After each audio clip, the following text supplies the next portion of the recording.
"407 years ago, we claimed it all with our bare hands." No. Yeah, good morning, everyone. I didn't get a full night's sleep last night, but 7 hours out of 8. That's not bad. So, pretty decent amount of sleep last night.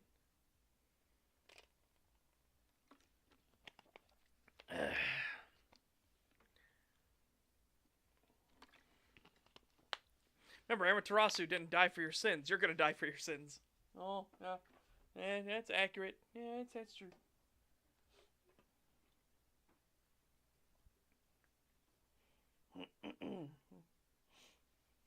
Oh, that's what that necromancer is gonna have happen. Or, sorry, warlock is gonna have happen.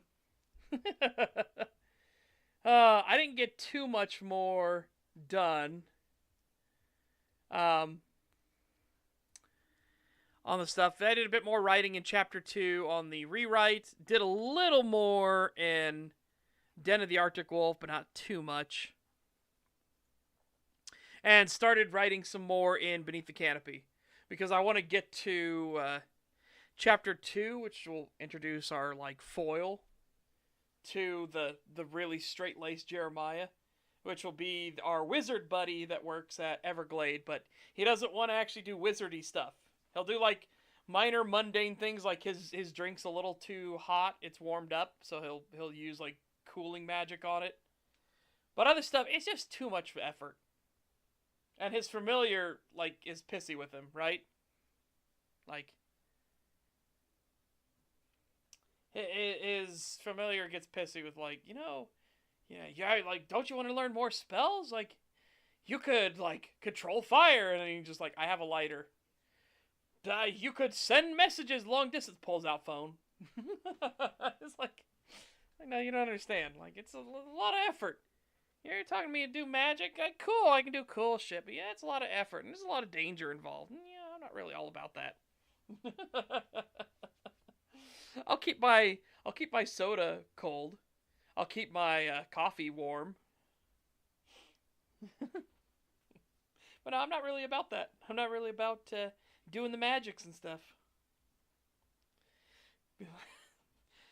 My God. The gift was wasted on you. I'm the wizard here. I get to decide how I use it. Oh, it should be a lot of fun. Should be a lot of fun. I did some fixes to it, to Beneath the Canopy, because I felt their finances were a little too high. I had 1 million to 3 million, and then 5 million as emergency funding. I was like, that's a little too high. I'm gonna break that down. So initial was 400,000, increased to 1.8 million, and then the emergency funding is 3 million. Because I wanted it to emphasize the fact that a conglomerate, the biggest in Rosentia is 400,000 is a fucking big chunk of change, right? I'm doing good. And it fits in better with emphasizing that what Victoria did to the Vink family, taking 400,000, that's fucking insane. That's insane.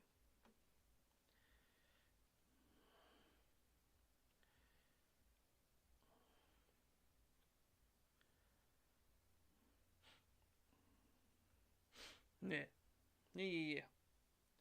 Also, again, don't believe... You can't believe anything that comes out of the Russia-Ukraine war from either side, right? Because either side's gonna lie. It's in their benefit to lie. Don't just go under the predisposition that the Ukrainians are telling the truth, right?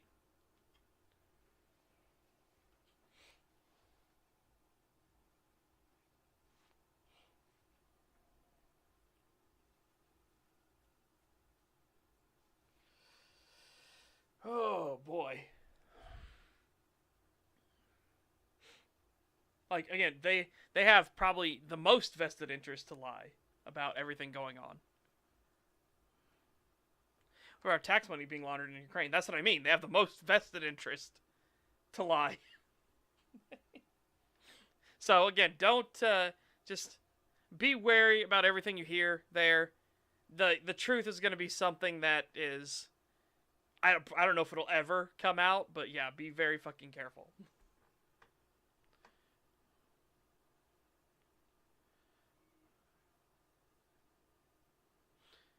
Yeah.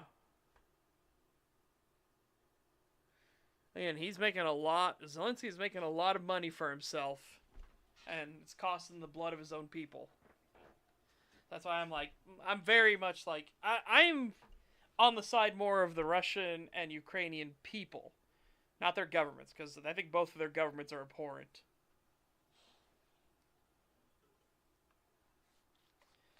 It's just unfortunately, you've got the king swinging dick over in Russia, so it's a glorified leering center at this point. Yeah, they're gonna leer him something good. Don't you mean learn? No, shoot. Did anybody watch the Medicare stream? That was a really good fucking stream. Made me really fucking angry, but that's usually what happens when you deal with the Democrats and the left. You'll just get angry. If you have any sort of sanity or rationale in your head, you'll just get upset.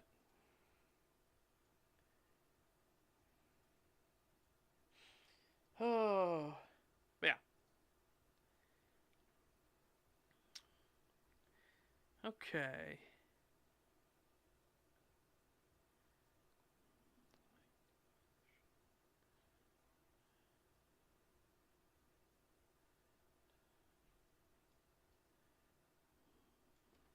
Hang on, let me change this.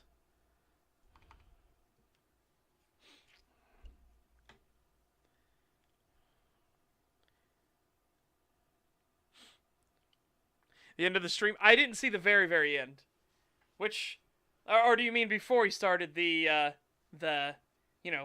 shekel showdown? Before he started doing all, reading all the donos and bits and stuff like that. I could probably read some from Beneath the Canopy, just get things backed up. Before the Super Chats. I'm trying to remember what happened. Oh, unless you mean the Gremlin. Because I think he talked about the Gremlin dude last night. What I was saying was, I will destroy the Ice Age to protect my family. It's in the name of my family. And then he obviously put in the Vin Diesel family.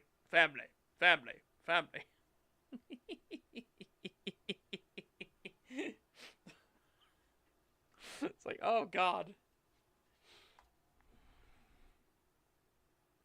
Oh boy. Oh. Right.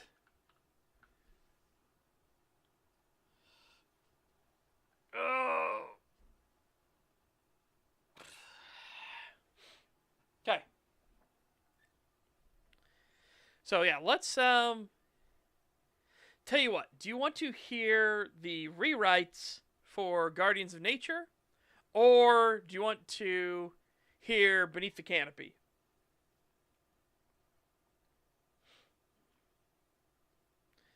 Because I am looking forward to getting to the mage, the lazy mage. I think that'll be a fun like perspective thing. Like as somebody that has incredible power, but it's just like that's too difficult and scary. Just gonna, he just wants to be a normie. He's like, can I just go back to doing my 9 to 5, please? I'm trying to figure out like a fun way to. Okay, I'm trying to figure out a fun way to get him to be over in Cedarville. Like, what possible reason would they bring him in? And I think I want to have it where the false sulfur tags him as a mageling, as I say, like, you got another mage working for you, Jeremiah. And he'd be like, what? Though that might be a reason for him to keep him away from the convergence too. So I don't know. I got to think of like what's a logical way to have him be there. And if I can't come up with a logical way, then yeah, he just won't be there. But it will be fun to just kind of like go with his hijinks and how they're interconnected.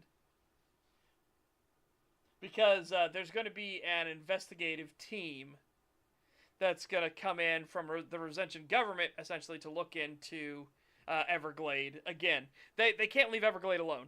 Everglade is too successful, and it doesn't make any sense.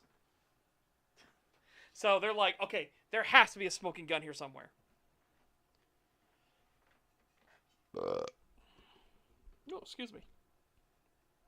Okay, so go back to Guardians of Nature. Where did we last leave off when I read you guys the rewrite?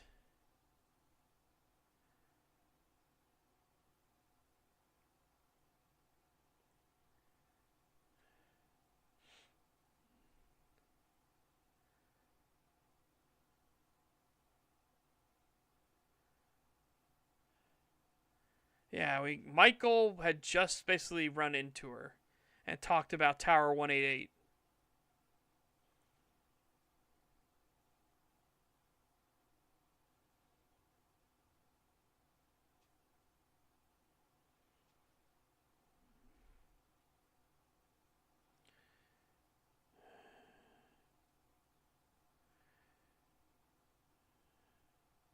All right, let's start here.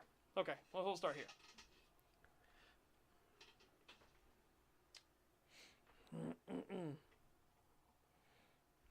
Okay. The driver of the vehicle, a government-issued truck utilized by law enforcement branch of the forestry department, was driven by a caretaker named Michael. The man furrowed his brow as the patrol truck came closer to where the horn was reported from a nearby ranger station overlooking the whole area. Upon sighting the vehicle unmoving, spare tire leaned against it, and with a woman now trying to shield her eyes from the light, he slowed to a stop. His hands went to his shoulder and activated the radio strapped to it from years of practice. Tower 188, 'tis be Michael. I am at the site of the disturbance. Looks to me like a car breakdown, over. After a brief delay, the radio crackled back in response. I hear you, Mikey. Also got eyes on with the binocs here. Can just make out the lights on both vehicles, over. Aye, good lad. I'll see what the bleh. I want to say the trouble. Aye, good lad. I'll see what the problem be, and render aid if needed. Over and out. The radio did not respond, but offered a set of 2 audible clicks, a code used to state acknowledgement unspoken. Slowly he pulled the cap on his head tight, and took hold of the spotlight controls for the bulb mounted on the driver door. Carefully he shined it to check the windows and surrounding area for anyone else that may have been nearby. In truth, he knew he didn't need to worry, but it was better to be cautious rather than careless. This led into his second precaution, as he brought his hands together and began to interlock some of his fingers, while arching the others and offering energy to it. Once done, he opened the door to the truck and climbed out into the darkness, doing his best to cast aside any distractions and focusing purely on the woman ahead of him. Those strange distractions had been playing at him and drawing him in this direction long before Anthony and Tower 188 had ever reported the sound disturbance.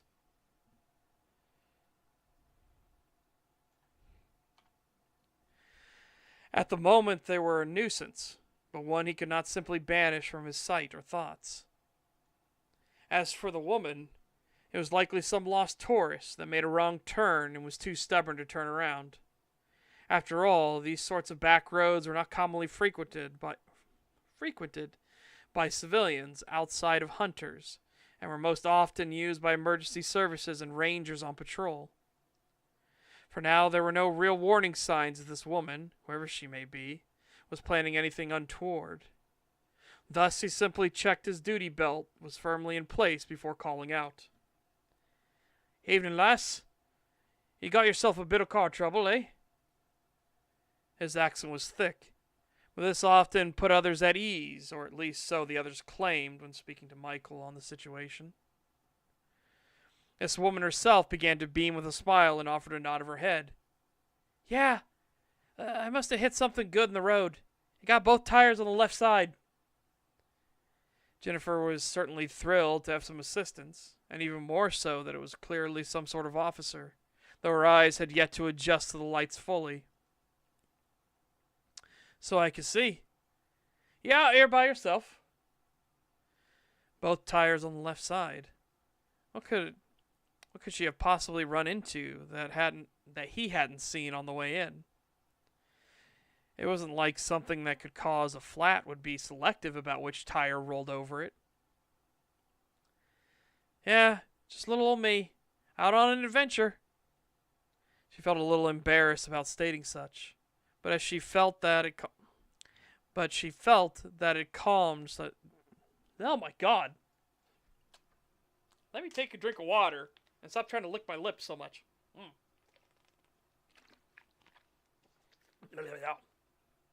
All right.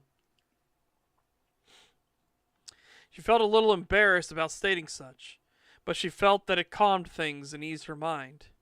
After all, surely the officer would find such an assertion in good humor. "Aye, okay. You carrying anything on ye I should ever worry about?" Michael couldn't help but close his eyes for a moment and let out a long sigh. Not only was this lady likely some tourist, but she offered up information far too readily and to her own detriment. Perhaps she was just far too trusting of the flashing lights and potential safety of a badge. "What? Oh, no, nothing like that. No firearms or anything." "Well, ma'am, if I were to be blunt with ye, don't offer that up so freely. I appreciate you being honest, but you are out alone in the middle of the woods. What if it weren't me that found you?" Jennifer frowned some and then grumbled. She couldn't understand why the officer was being rude now. He was likely right about the advice he was giving, but it was clear to her that he was with the law. Perhaps, though, that was his point, that it could be someone imitating an officer, and thus it wasn't a smart idea to just state you were alone, defenseless, and with the car the way it was, helpless. "Well, I got my spray and taser." Michael raised a brow, but then let out a soft chuckle. "Well, that's a good lass, but them be things I be worrying after." Michael slowly began to approach the vehicle, which allowed Jennifer to see the uniform and note the green khaki pants signifying he was a ranger. "Now, both tires are out of sorts?" "Yeah, one spare, as I'm sure you can imagine." It made sense, though. Of course it would be rangers out patrolling in the woods. Technically, this part wasn't officially part of the park, thus open for logging and construction. However, it was only a few miles out, and there was no sense in not using a road, regardless of its shape, to assist in patrolling the outskirts. She had heard rumor that the Forestry Department, alongside its subsidiary, the Resention Park Services, were trying to bring this part of the forest under their jurisdiction. Such a case was being dragged out with the local industry claiming it was government overreach, though a recent ecological disaster had helped revive the proceedings.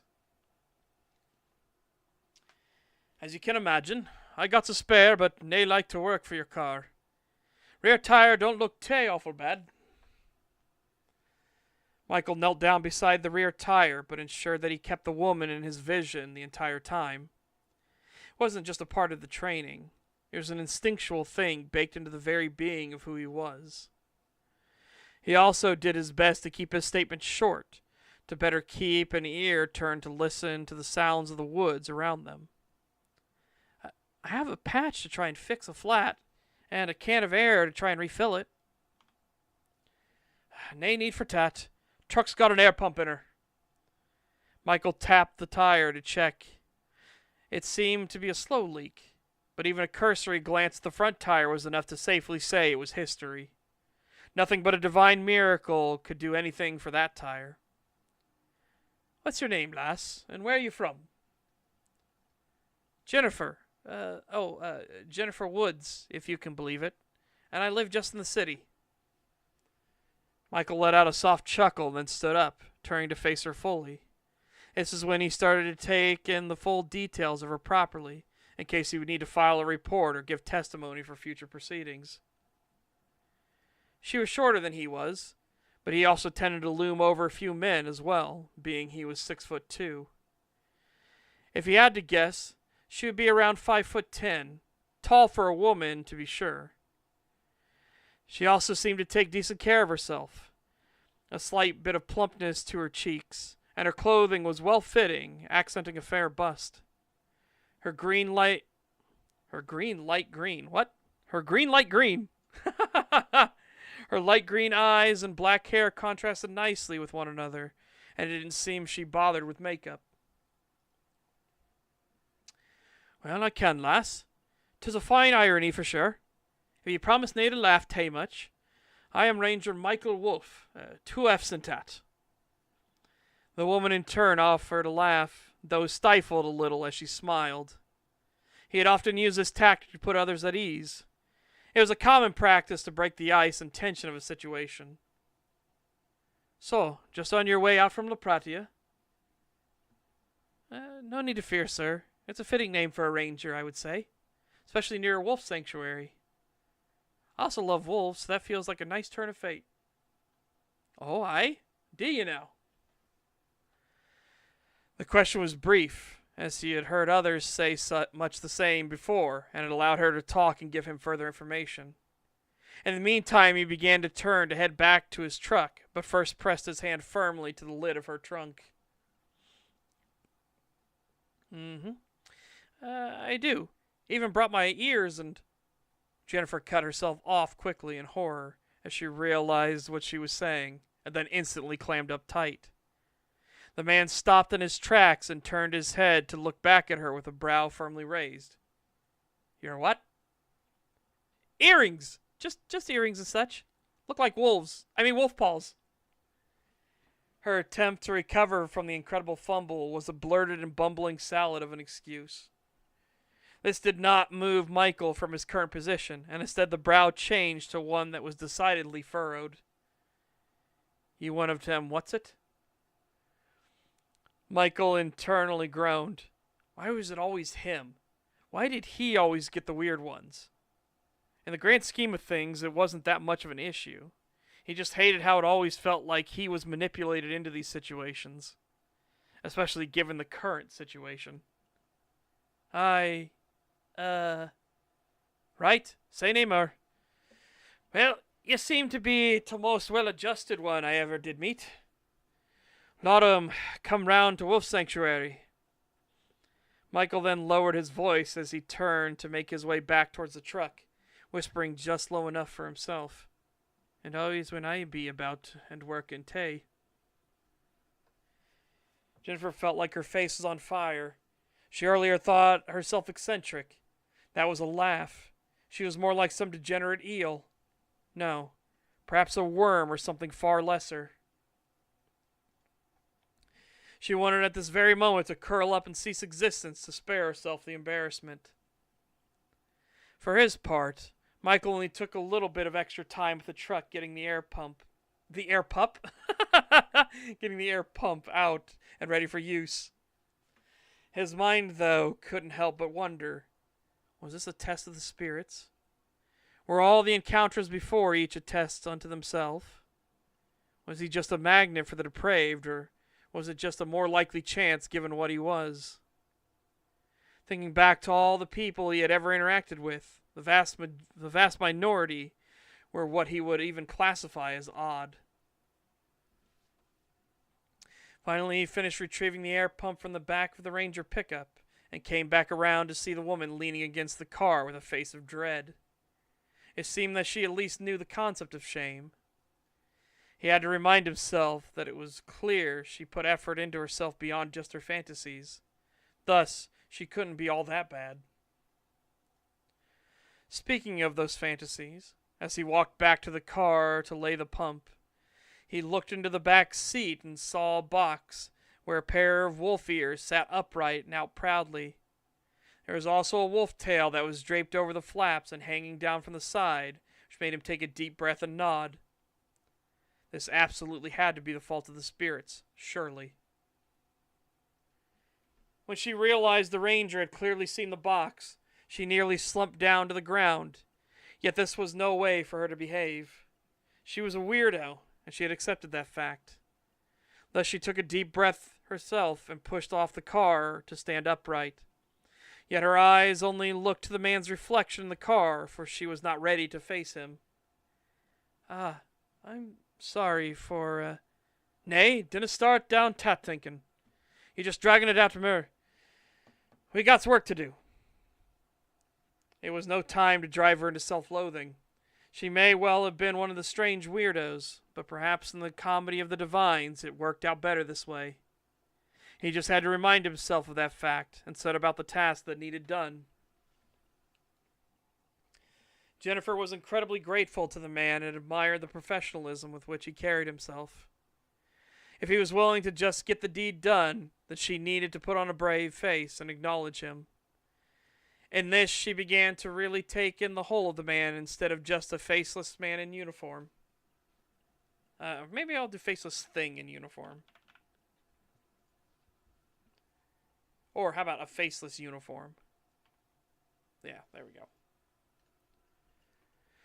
This is when she noticed the red hair, indicative of a bloodline back to the clan holds, and his brilliant blue eyes that shined even in the soft light.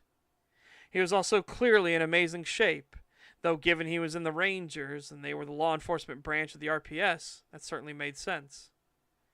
He also wore a wariness on his face, but given the context of everything that had just happened, it seemed only logical. "Right. What can I do to help?" With the two of them working together, it took only a short time. The conversations shared between them were relatively lax, as the front tire was replaced while the back was patched. The unfortunate part was that it still maintained a leak, meaning it was not in a state to be drivable without risk. "Well, that ain't gonna hold. Tell you what, I'll pull me truck up and we can get your car hooked to it. Then I can give you a tow to the visitor center. Sound good?" Even before she answered, he was already putting up the air hose and getting it secured to the pump. "If it needs to be done, then it needs to be done." It was clear from her voice that she was entirely over the situation at this point. It wasn't that she begrudged them trying, but clearly that their best efforts were thwarted that annoyed her. So it was time to shift gears. "Would you mind if I sit in the truck with you during the tow, Mr. Wolf?" Michael offered a smile and a soft chuckle before he waved his hand as he walked back to the truck, with air pump in tow. The initial awkwardness... maybe we'll get rid of the air on that one with pump in tow. The initial awkwardness had slowly been dwindled down from their work together, and he wouldn't mind having her tag along for more chats. Let me bring it round to front and hook her up. I'm going to be slow traveling, Tay. Make sure you put your car in neutral, lass." She gave a nod of her head and got back into the car, before depressing the brake and putting it in neutral. Once she was sure the car wouldn't roll anywhere, she leaned over and opened the glove box to retrieve the makeup kit before smiling at it. The stories from her mother had inspired her to think more grandly of the world itself, and this gift of hers, passed down through the generations, was kept close. Each time she wanted to explore or even attempt something more adventurous, she would bring the kit along as if carrying her mother's will. Once she retrieved her jacket from the back seat, she slipped the kit into the coat pocket and waited for the ranger's signal. The truck pulled carefully alongside the car before working itself in front. The ranger then got out and opened the back bed to retrieve some gear. As he got the initial anchoring in, strong point chained to strong, the woman got out of her car and started to make her way towards the truck's passenger seat. Michael was still checking the chains carefully, and even unhooked the rear winch and got it directly hooked to the center frame of the car, deciding 3 points of contact would keep things the most stable. The passenger door opened and the woman slipped inside right before a long howl went off in the distance. Michael turned towards the direction of the sound and furrowed his brow as he leaned around the truck to check on the woman. Once he was sure she was inside, he started to make his way towards the driver door, yet took the long way around instead of going in front of the truck. Jennifer looked around inside the vehicle, for it had been the first time she had ever been inside one. Looked around inside the... That's a weird sentence. Makes it sound like she's never been in a car before. No, inside the lawkeeper's truck. There we go. That makes more sense. At first she was surprised to see the entire backseat was caged in, but of course it would be. The Rangers were a law enforcement group, and may well need to detain someone. Most people forget that criminals like to hide their operations and activities, and many choose to do so deep within the grand forests around La Pratia. Just a month back, there had been a major drug lab busted, though strangely, before it had a chance to offload product into the city itself. Her musings were cut off when a howl came from nearby, and she quickly started to look around, peering out each window she could to try and catch the source. The ranger then finally joined her inside the truck, lightly straightening the jacket that had the patch, shared by the cap, on his head, before getting comfortable. Yet he tensed up and flinched back some as he noticed that the woman was staring right at him. What was that? Was it a wolf? Is it nearby? Can we see it? Calm down, lass. I ain't there be a wolf near, it seems, but nae have any fear from it. At any rate, settle back. We got a ways to go before we get to the center. You can get your chance to see them wolves tomorrow, when the sanctuary and park open proper. She couldn't help but furrow her brows before she sighed and leaned back against the seat. Of course the ranger was right. It'd be the height of hubris to wander around the woods at night to meet a predator likely out looking for food. She really did need to rein in her enthusiasm and think things through more. At the very least, she already had an interesting tale about her adventure. Slowly the truck started to creep away, pulling the car behind it as the chains and winch line took up the slack. The speed was low, but she couldn't complain. After all, the ranger was right to take things safely, rather than spiral the situation into something far worse. So, lass, you said you were on some sort of adventure, eh? Michael kept his eyes forward. Even if the vehicle was only doing 10 miles per hour, that could still cause issues if he needed to slam on the brakes. Yeah, it's a bit silly. Well, I've always been fascinated by the woods and think about what could be out hiding in them. Michael shifted a bit in his seat, but nodded his head for her to continue speaking. I had his seat but that. I'm like, what? But that? Well, when I was young, my mother would read me stories and tales of adventure. Some of her favorites were about the hubris of man and the wrath of nature, and the comeuppance of the bad. I know our world isn't that wild. We have some fantastical stuff, but... well... anyways, I was going to visit the wolf sanctuary and then go and search for just secrets and stuff. Really, it was just going to be silly sightseeing. And you really like wolves? Jennifer took a deep breath as she became slightly flustered, but decided it was better to just speak up. After all, the man already clearly saw the box, and her bumbling tongue did no favors. Better to just treat this as a conversation of curiosity and nothing more. I do, but not like wolves. I mean, I do like wolves, but I really like man-like wolves. Michael felt a deep tingling sensation up his spine, yet could not lend voice to it, and instead grumbled a little. How'd that ever even start? I can't say for sure. Just went that way, I guess. Always had a thing for them. Loved them in the stories Mom used to read. Have pictures of them on my walls. I know it's weird, but that's the truth of it. The ranger nodded his head in agreement. She was certainly weird, but he also felt like a massive hypocrite, which was a rather odd sensation to be experiencing now. I suppose we all have the ting that makes us who we be. Tings many would find a mite strange, to be sure. Wandering round to woods. Shit, hold on. That caught me off guard. Wandering round to woods with nary a care ain't the way to go about it. While it may seem boring, I recommend you stick to the tours, lass. Last thing I want is to go out and find your body somewhere, 'cause you fell or got mauled.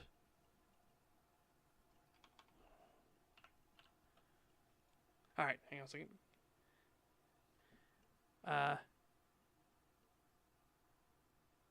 I can't read what that one is. I have to open up the other window, because I can't read the first letter. Such Duckzar, how is your day going? Wow. How long until it is time to bork? Once we finish reading through the rewrite that we've done here. Yeah, $5 from Itigo the Tricky. Thank you very much. On the Stream Ninja thing, it actually, your name actually covers up the first two letters, so I couldn't tell what you were doing there. I just saw CH Duckzar. Yeah, that's pretty good. That's pretty punny. Thank you very much. Alright, let's get the bounties going. Bounties, 246. Pew. Okay.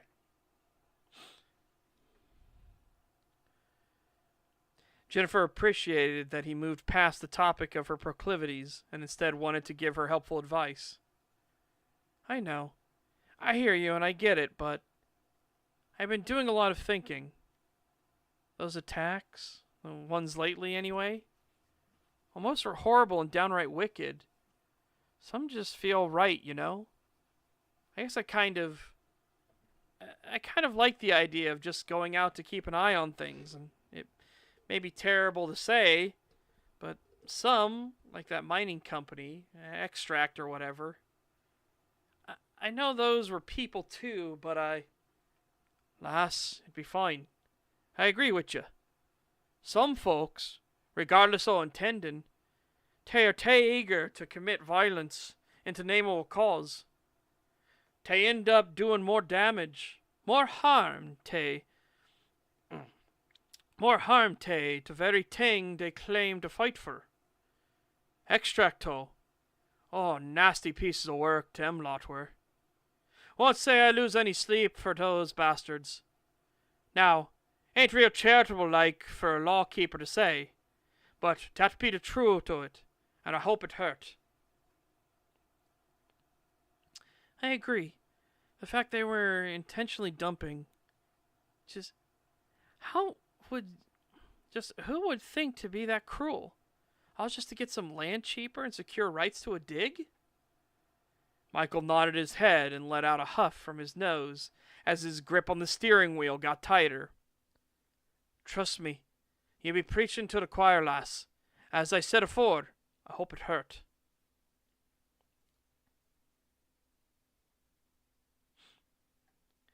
I went to a wolf preserve once. I spent the extra bit to get my picture taken with them. One kept stiff in my head. Yep. I want to go to one real bad. We've got one about a half hour away from us. Maybe a little bit more. I want to go out there and visit.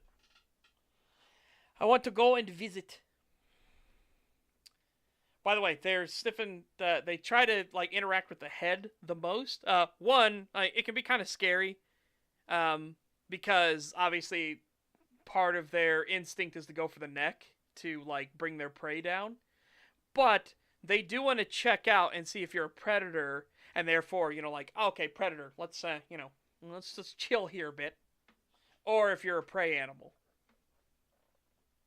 So they'll spend a lot of time like around the head, the face area, especially the mouth, because they want to see your teeth. They want to see if you got sharp teeth. Like if they can feel the teeth are sharp, they're like, okay, predator. Also, it depends on what, like, if you washed your hair with particular products.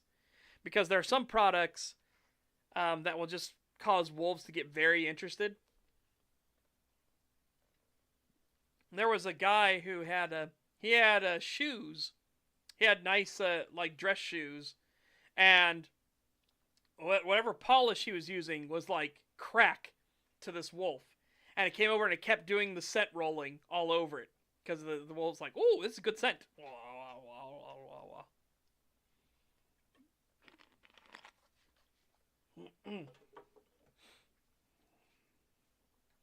This a good scent. That's a good scent. I like this scent. With such conversations, the trip didn't seem so long, and oh god, oh, I'm glad I muted that. Oh, that was a painful sneeze. Ow. With such conversations, the trip didn't seem so long, and the truck eventually pulled into the visitor center, coming in from the back road and turning near a delivery drop-off for the center itself. It would still be many hours before the sun would rise and before the center would open to the public, but Michael offered to let her come in and crash on a sofa. In the morning, she could call a tire company to come out and swap the bad tires, while in the meantime, she could go and visit the wolves until they arrived.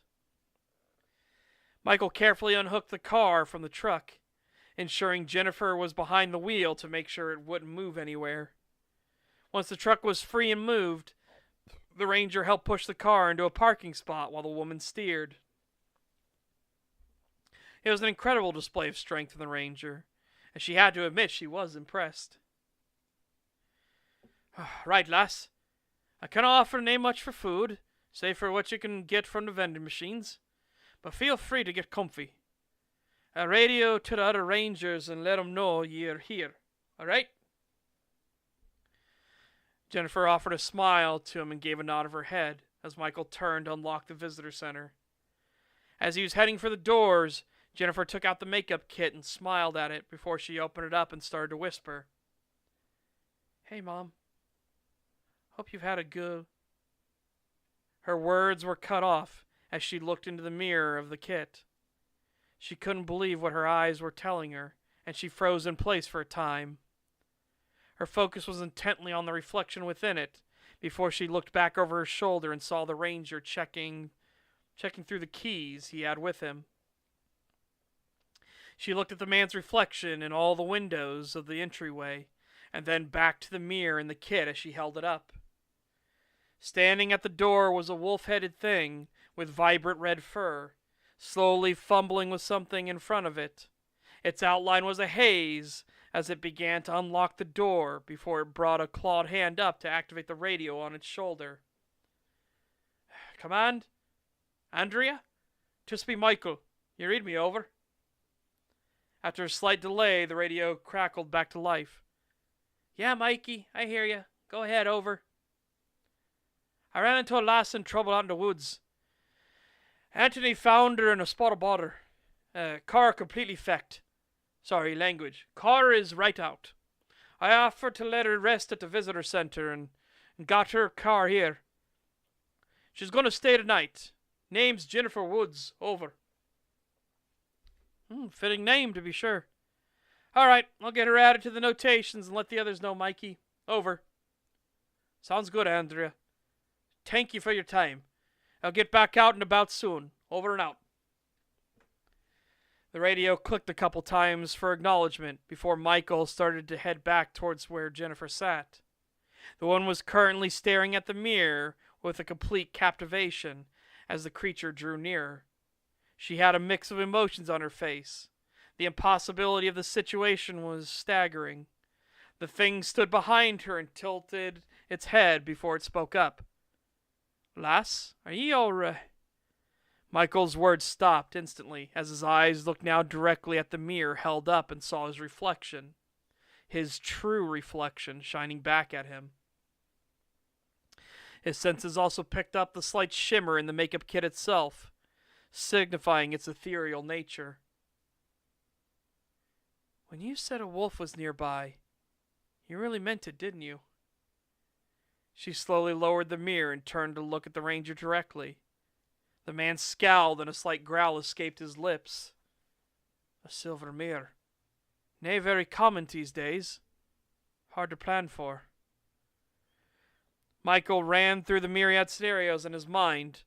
The worst part of all this was he had just called in her name, and that she was present with him at the visitor center. All those cameras inside and on the exterior of the building would know the truth of their presence. The makeup kit the woman was holding had been well tended to, for he could see the telltale presence of spirits at work around it. Even more so, he saw the spirits standing all around, now pointing, some even laughing at the dilemma the Wolverine, for that was the name of their species true, found himself in. All those little distractions from earlier had been spirits that had meddled and drawn him to be within this area. This was clearly and entirely their fault, and he was currently going to be the butt of many otherworldly gossip. Well, lass, 'tis be a rather major problem. You ain't supposed to know. You're so fucking cool. The woman's words stunned him for a moment, and he couldn't help but tilt his head in confusion and let out a soft mumble. It was only after a brief moment that he managed to recall the earlier revelation of the evening about the woman's desires, and thus he drew his hands up and pinched the bridge of his nose. Wolfmen are real. The stories and Wolfmen are actually real. The woman brought the mirror up and looked at it again, staring at the wolf with red fur and blue eyes, now looking back at her with an incredible annoyance writ large on his face. Yet she didn't seem to pay it a moment's attention, and instead she reached a hand out as if trying to touch the muzzle of the wolf, but Michael stepped back. He then gave a deep grumble and furrowed his brow heavily. Spirits grant me strength. He had no concept of how he would handle the situation now. He was now forced into a set of choices that were unpleasant for anyone to deal with. His tribe would be displeased. His standing amongst the spirits present here was a comedic bit of entertainment. His mind immediately cast itself back to the spirit bird pulsating with strange runes that had kept him patrolling near the area, and decided this was entirely their fault. He had no idea how right he truly was. There we go. That is all of the rewrite for Chapter 1. Well, not all. Like half of the rewrite, because I did half before. I figured we'd just go from that halfway point down. Yeah. I think it works a lot better. It also explains why she put the makeup kit in the glove box. Originally, she took it out of the glove box, but I didn't explain why she had it in the glove box to begin with. So, yeah. We had fixed that up.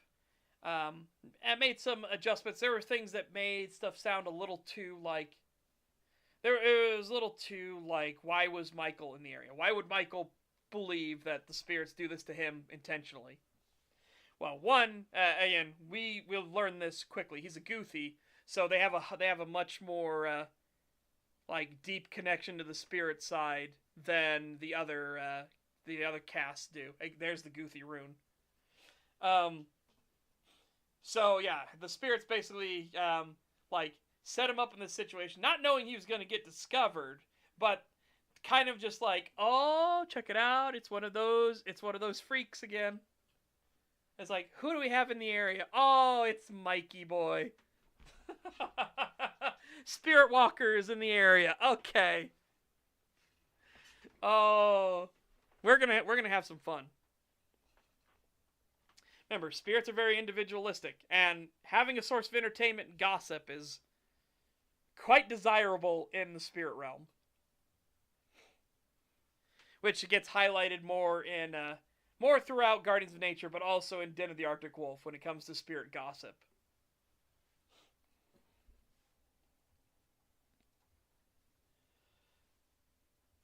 They've seen the other side.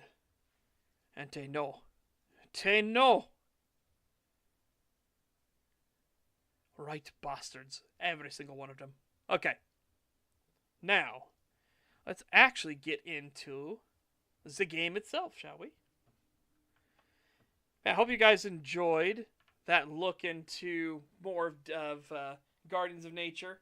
Like I said, I think the rewrite's going well.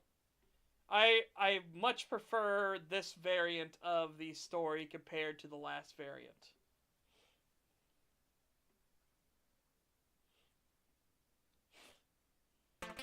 Clover.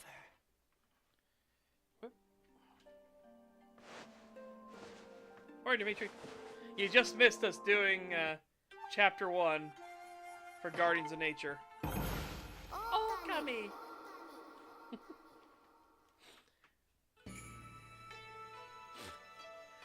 Alright.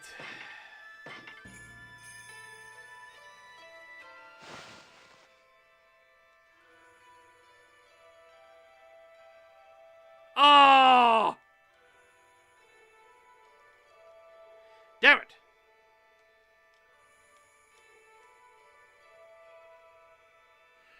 I'm all over the place with my timings. Okay, so we need to be nighttime so I can get the one dude drunk and we can also get the one thing. I also need to talk to Himiko at some point.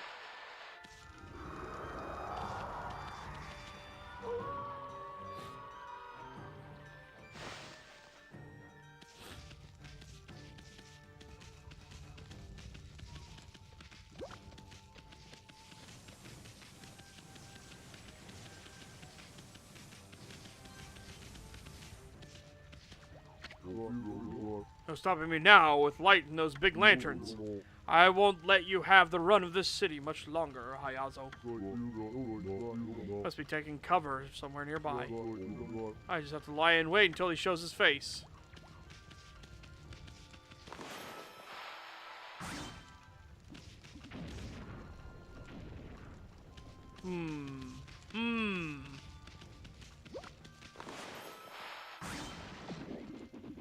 Aha! You found me! Not bad, pal! Not bad at all! Let me introduce myself. The name's Hayazo, Master of Thieves. I was born to pick pockets, you see? They say I even picked the midwife's pocket when I was born. Nice to meet you. Master of Thieves. Hayazo. Master of Thieves? Yep. But picking pockets ain't my only skill, you know? I can run fast, even faster than a wolf. Huh? You saying you could take us on, mister? You may be a master thief, but Furball here is a master snatcher. No matter who it is, this furry stature just gets the goods. Especially from the sleazy thieves like you. Think you could take something from me, do you? Well, no one can match my vanishing act. No one ever has, no one ever will. Mess with me and you'll eat my dust. You gonna take me on? Well, you're toast, Hayazo. Gah. There's no escape once Amy here sets after some prey. Go ahead, give it a shot. You're no match for the skill of Hayazo, Master of Thieves. First one, then two. Get them in order. I split apart and take off in a cloud of dust.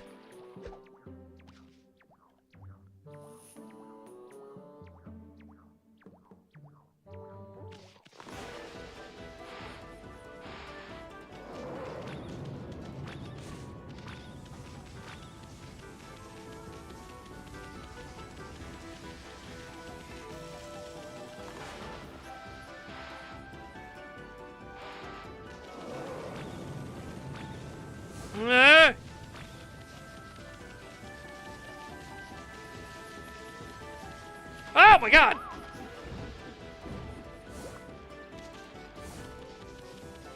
Come here, you little shit. Ah! Whoa! Almost hit the wrong one.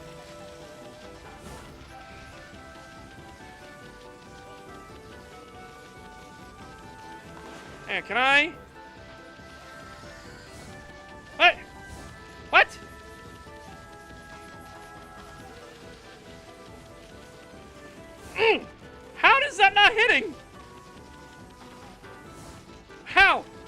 How?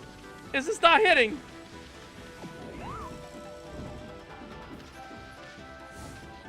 What? I went through him! Okay. What's going on here? Why am I going through him? Why in the fuck am I going through him?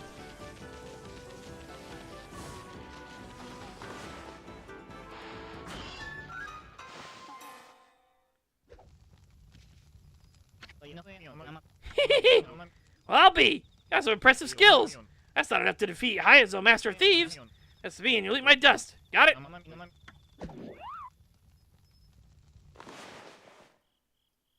What? Why was I going through him? Where's JoJo? I need answers right now.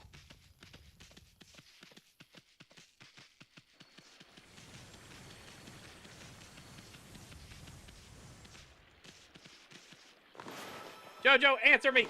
Why? Why could I not hit him?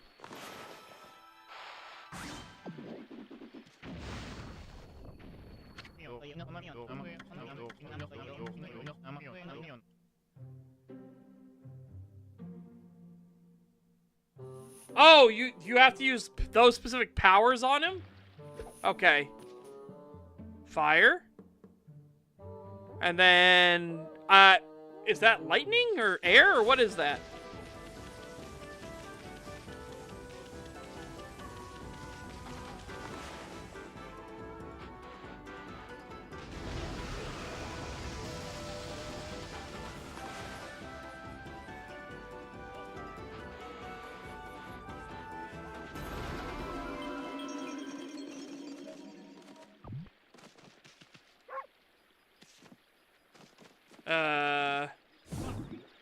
Okay. Fiddlesticks!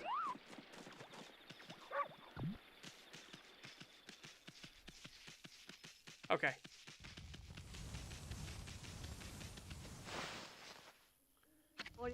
Hmm?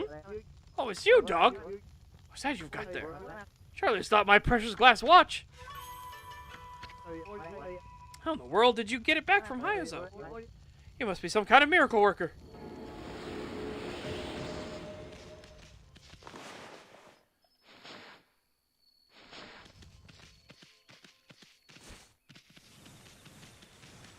Alright, then we have one more thing to get from him, right? I'm pretty sure we have one more thing he stole.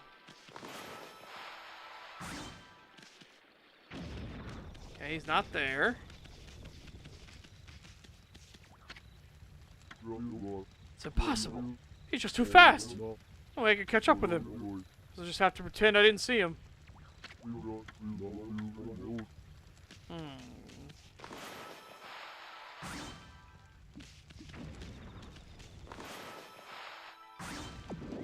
Aha!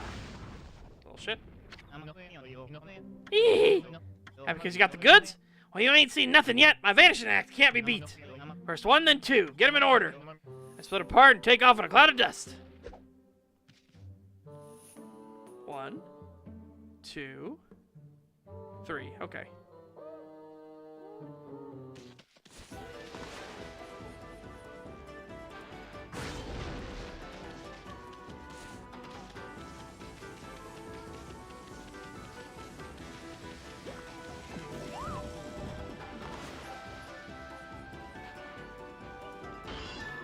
What? Oh, did I hit the... No. I think I hit the fire guy with it too. Oh. Oh.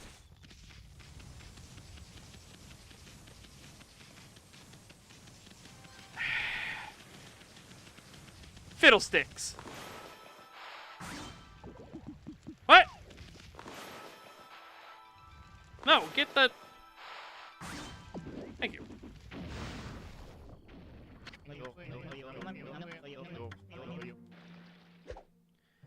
Okay. 1 is water. 2 is fire.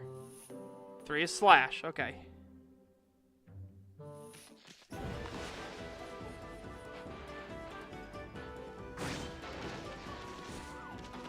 What?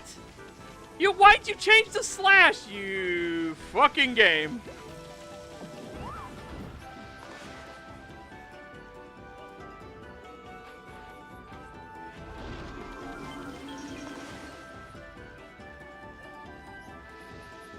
Shit, that's not lit. Ah! Step.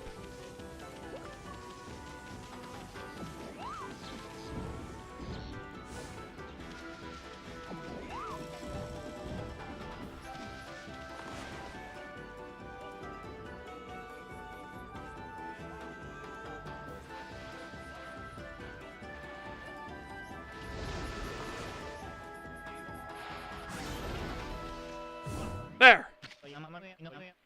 How'd you do that again? Oh my god. Alright. Now, who was it that needed this that got stolen? I don't remember who had this one stolen from them.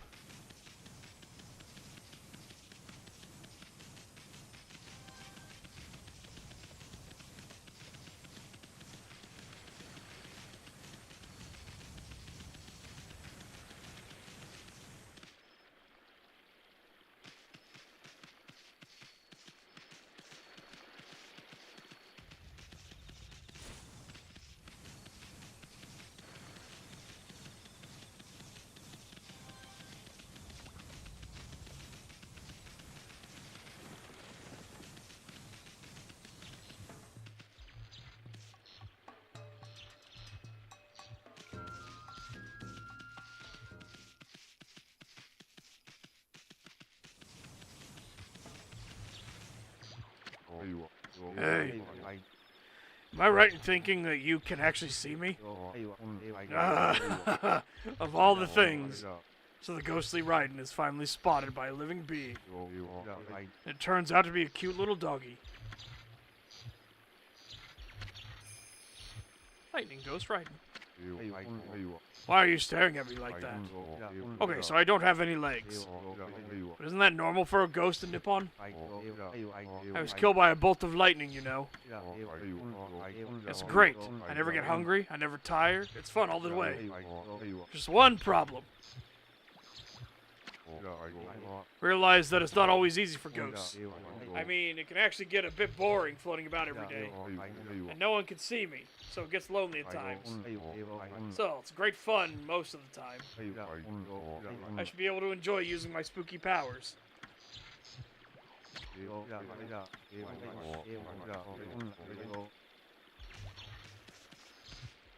I am so tempted. Oh, I was so tempted to hit him with a thing of water. Just be like...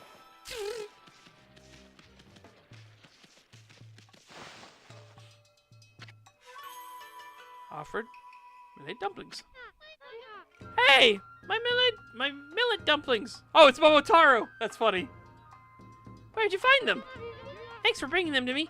Instead of just gobbling them up.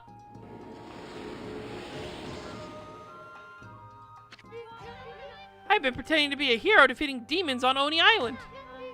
Why don't you play with me? I don't mind that you're just a dog. Well, hi, Momotaro. It's good to see you.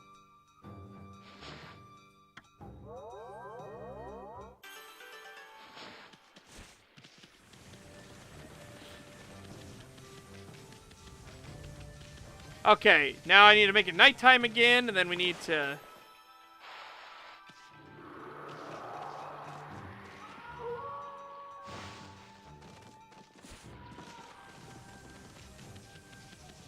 I feel like he'll be in here.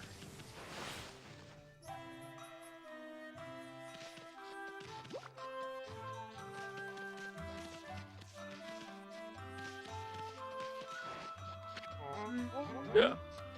I never let that monster manifest out of my sight. I've defeated every last one of the scoundrels in it. My journey will never end. What do you want, Mutt? You want to see my monster manifest? Sure, why not? Take a look. It's no skin off my back. Okay. Okay. Thank you. Thank you very much. Obtained Masu's monster manifest. All the monsters in there deserve what's coming to them. And I'm the only one who can do it, too. Woo!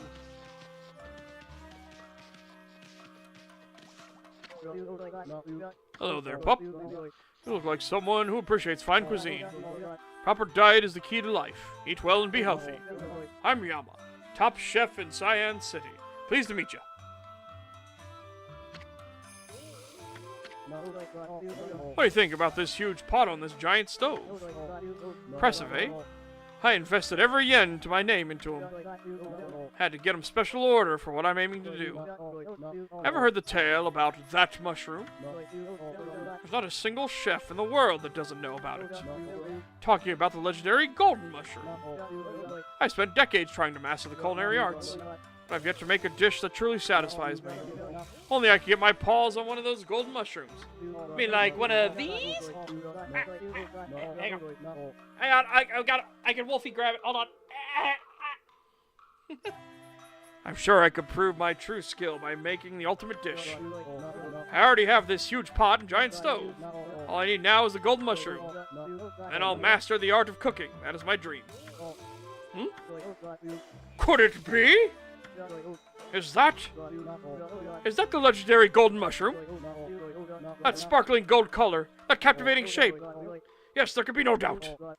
Where in the world did you find it, pup? Oh, never mind that. With that mushroom, I could fulfill my dream. My dream to master the art of cooking. Please, pup, please. I must have that mushroom. What could a dog do with it anyway? Have the gold mushroom? Yes. Really? Oh, thank you. You're such a good pup. This gold mushroom, I will attempt to make the ultimate dish. My long-cherished dream will finally be fulfilled. Oh yes, the ultimate dish! I was so overwhelmed by emotion when the legendary golden mushroom came into my paws. Not a day has passed without my preparing this huge pot. Giant stove for this day. Now the time has come. I shall wait no more, pup. Today, the fiery chef Yama will prepare the ultimate dish. Now watch carefully, pup. You may learn a thing or two. Behold, Yama's Super Deluxe Fan the Flames dance. Oh boy, here we go.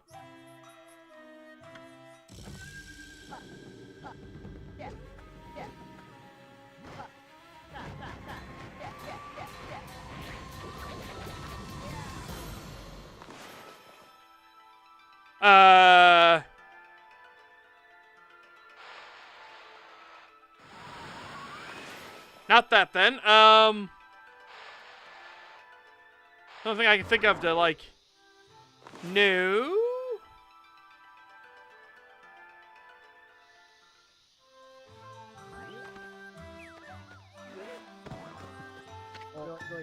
What? What? Pot's not getting hot enough for the ultimate dish. Fed so hard, but it didn't even come to a boil. I didn't stir up an affair.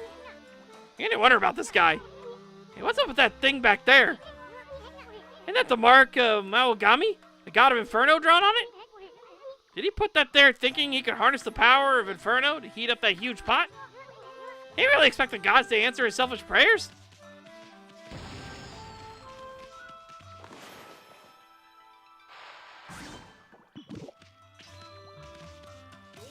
So, it's just this? But I can't use it yet because we don't have it yet.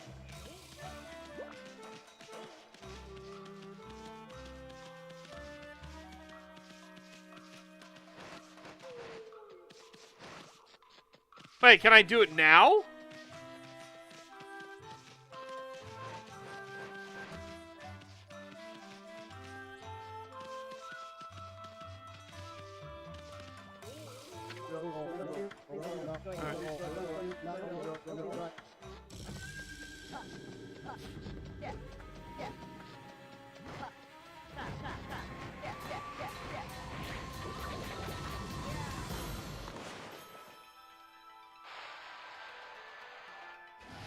Oh, there we go.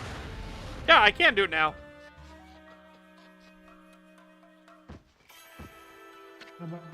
Ah, Amaterasu, origin of all that is good and mother to us all. My power had diminished while you were away. But that man's zeal and your own pure heart have restored my power. I have harnessed his fervent energy to bestow upon you a new power. Unleash your wrath in a mighty fire burst.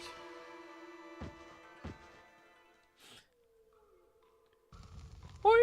Oi! I did it! My long-cherished dream, the ultimate dish is ready. I give you rice stew eruption. Well, what do you think, pup? Pretty impressive, eh? Not bad, but we can't tell how it tastes just by looking at it. Enough about that. I never thought you'd get the power of Mogami here, Hammy. Remember that mark on the wall? Draw that and you can invoke the power of Inferno anytime you want. It's to reduce those mean old monsters to ashes. They won't know what hit them. Soon rice stew. The house fills astral pouch completely. Oh. You obtain Inferno Tech. Hooray.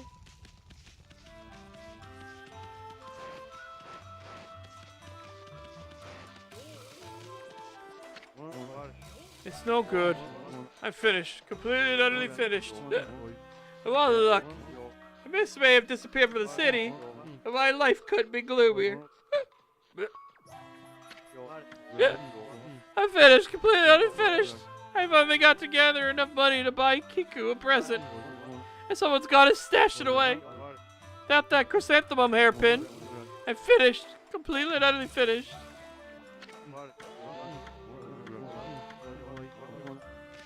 Alright, so we gotta find him some more. Whee! Whee! Alright. I'll find you again, you son of a bitch. You bastard bitch. Where are you? Where are you? Come out here. Come out here and face this wolf like a man. Also, I'm gonna go get this chest while I'm over here.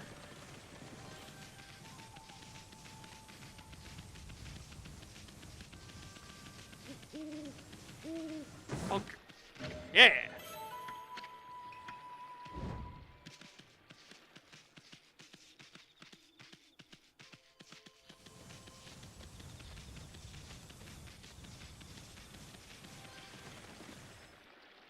Okay.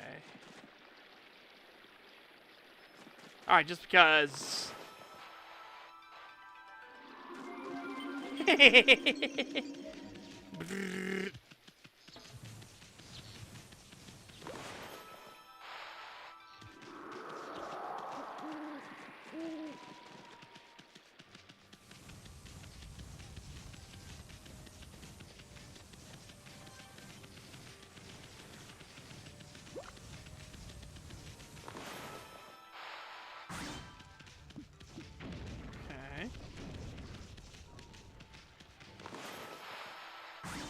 Ah, you're here again. Happy because you got the goods back, are you? Well, you ain't seen nothing yet. My vanishing act can't be beat. First one, then two. Get them in order. I split apart and take off in a cloud of dust. Water. Fire. Slash. Fire. Okay.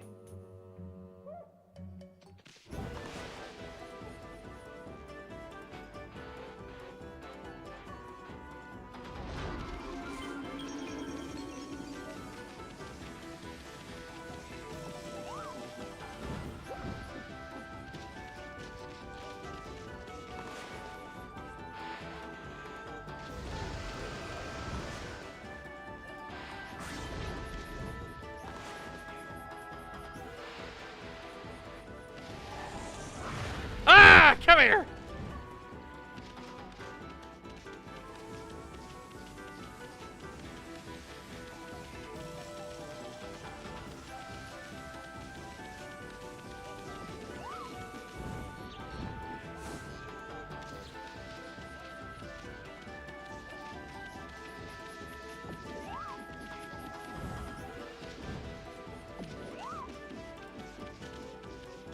Where'd he go?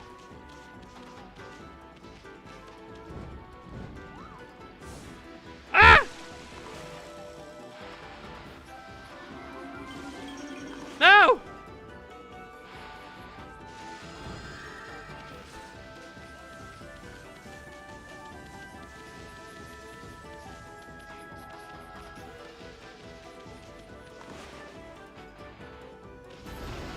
There. Bastard bitch. Won't be so easy next time. That looks like a hairpin to me. Alright, let's go quick.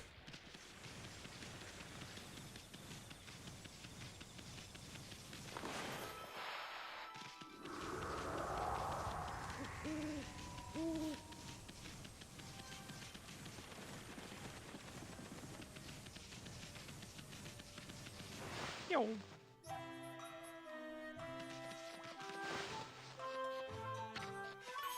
You offered chrysanthemum hairpin.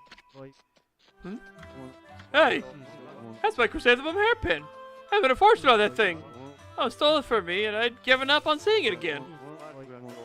I don't know where you managed to come by it, Mutt. I can't tell you how happy I am that you did. Thank you. Well, suppose that means it's time. Time to tell Kiku. Time to tell her I love her! Okay.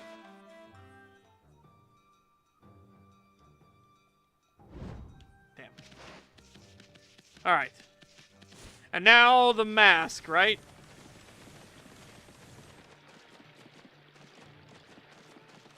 Check the walls.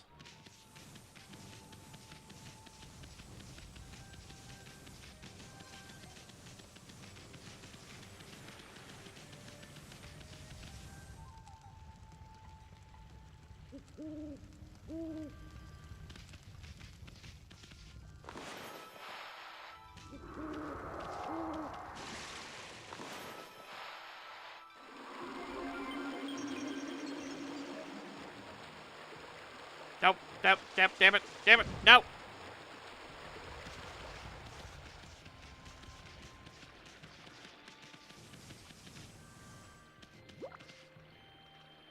Oh.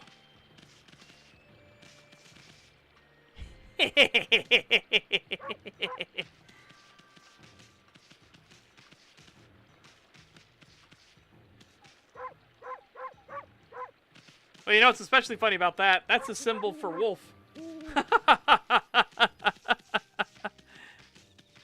Whoop, whoop, whoop, whoop, whoop. Okay. Right. So now I think he just has the mask left, I think. Yeah!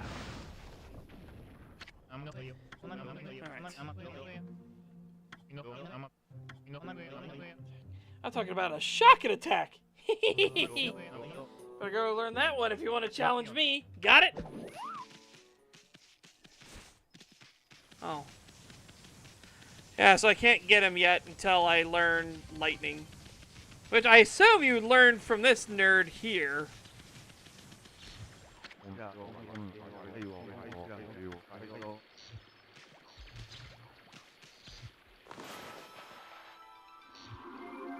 No. That'd be funny.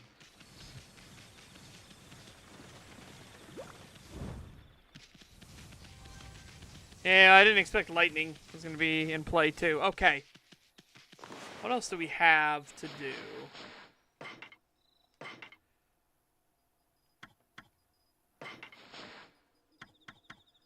Alright, let's go to Sasa Sanctuary.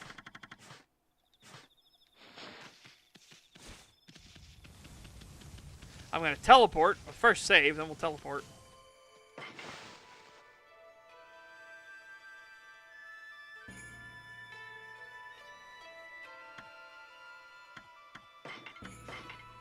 Okay.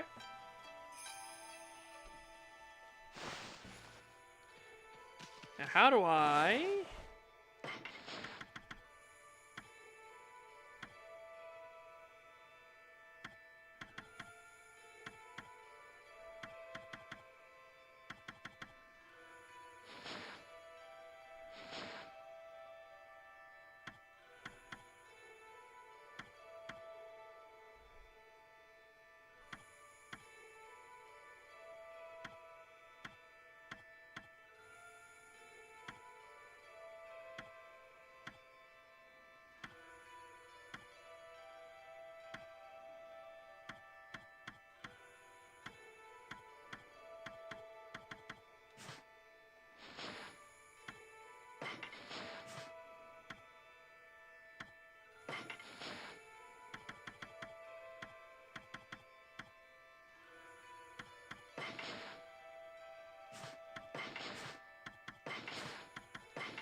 How are we looking here? A bit. Alright, so how do I use the thing then?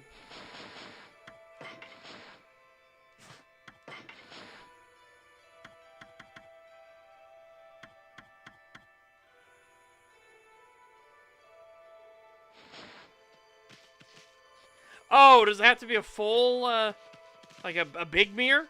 Hang on, wait. You said the closest one's on the coast. And I think you're correct, but I want to check, because I think there's one in here, too, right? I know this one's past a couple more loading screens than the coast one, but...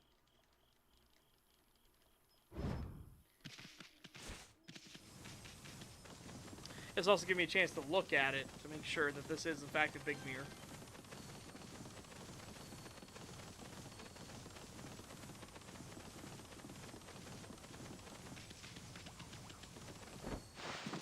Whips! No, it's a small mirror, in fact. Okay. Wow.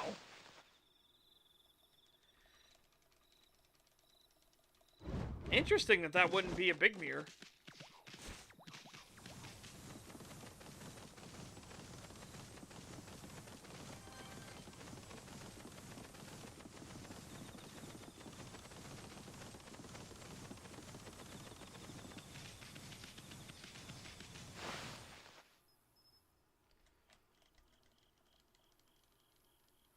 What?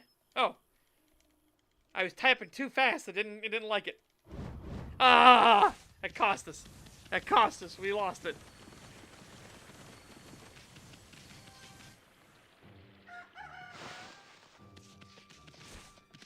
Yeah.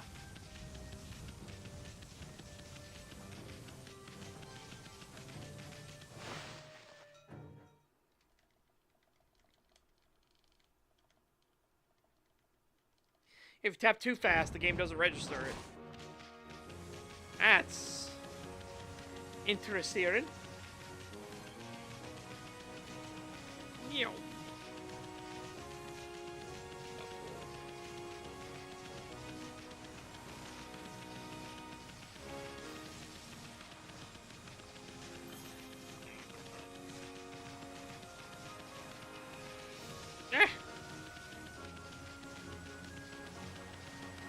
You know what? Actually, hang on a second.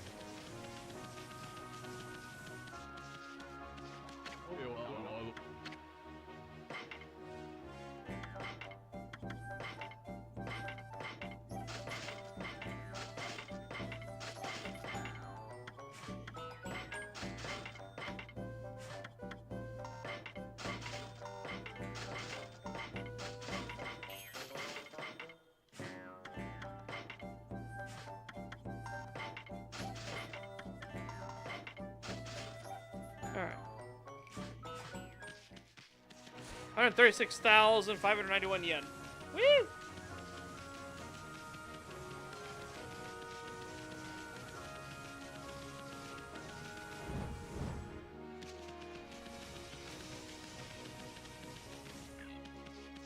Right there it is. Right.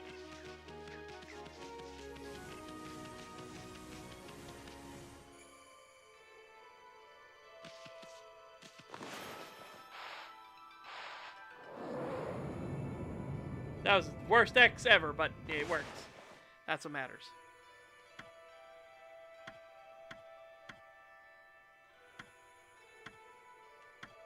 Come on, I know the Sanctuary has one. There you go.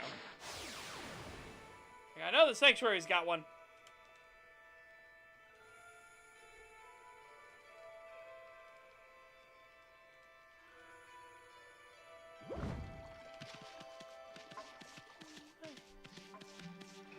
Alright. So now we just gotta find her. She'll be through the bamboo room, through the spa.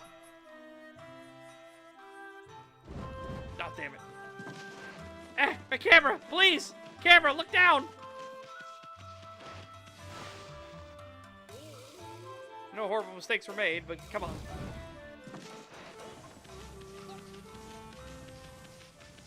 Yeah, she'll be up here.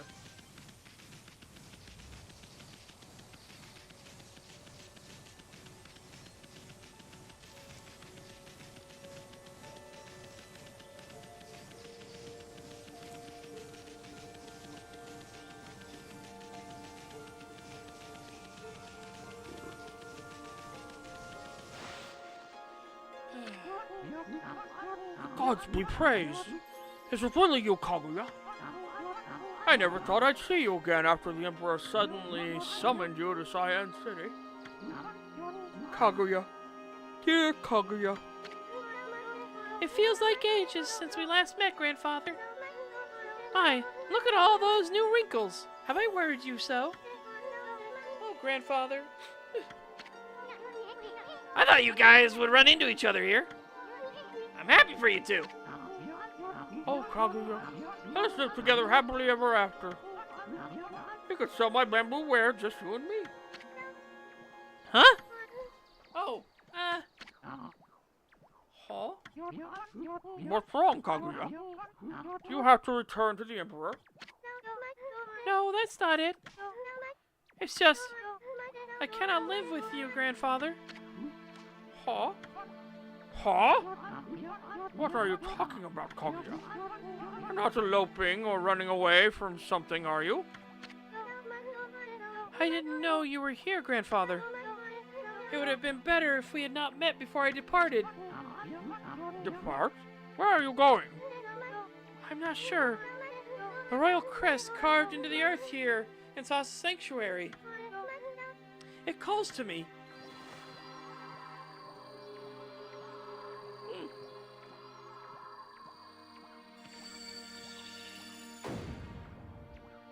Oh! What the? Kaguya, what are you doing? It's as if I'm being driven by some invisible force. Below this crest, far below the earth, something linked to my mysterious past awaits. I must go.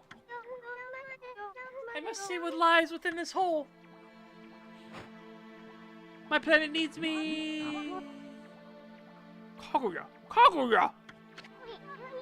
No! Don't do it, Bamboo Girl! It's too dangerous! After her, Amy!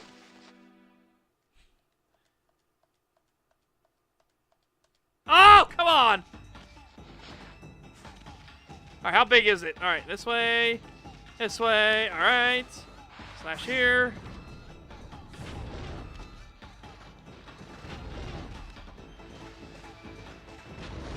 Assume go this way. How do you even get this?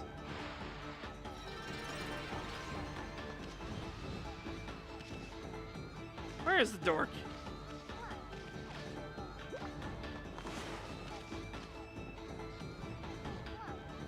Thank you.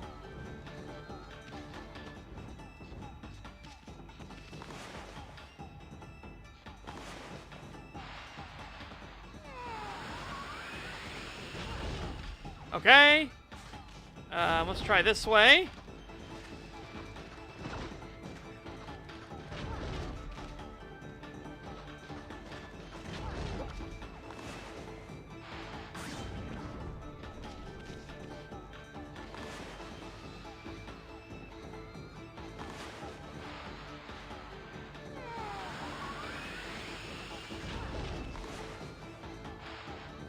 Ah!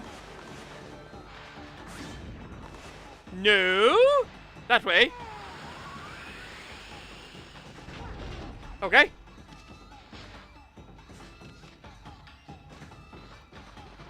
Ah! Oh, wait.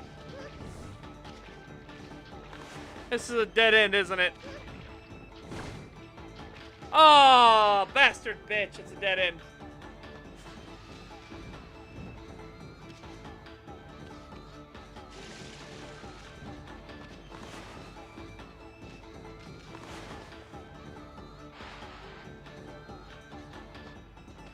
Oh, water spout, okay. Hey! Hey! Let me up! Let me up the water spout! Hey! What?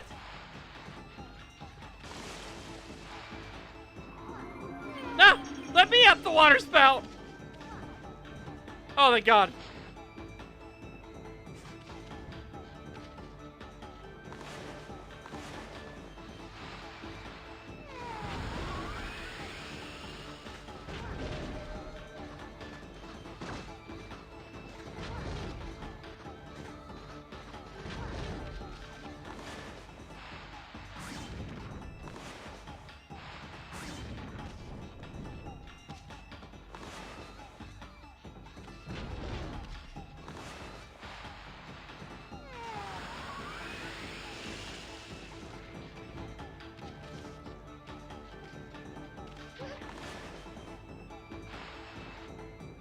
Didn't work.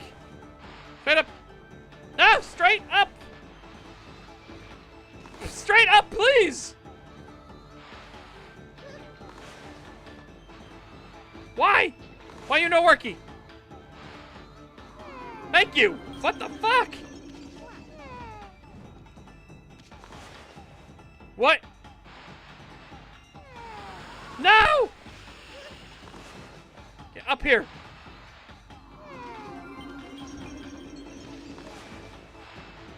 And over here. No. Over.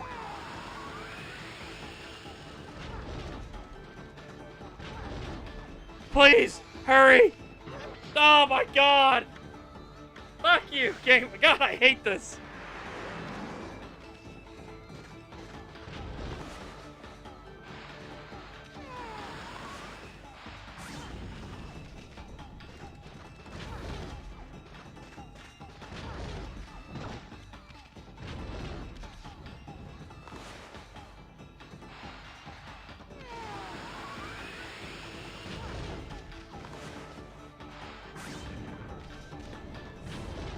Oh shit, that's the wrong way. Let's do this way.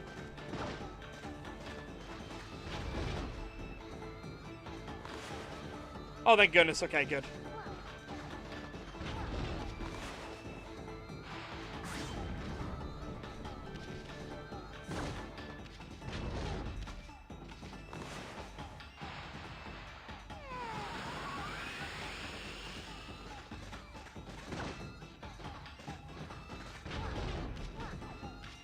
Oh, alright. I need to, get her over here. What? Get in there! What the fuck? Just... Thank you! Jesus!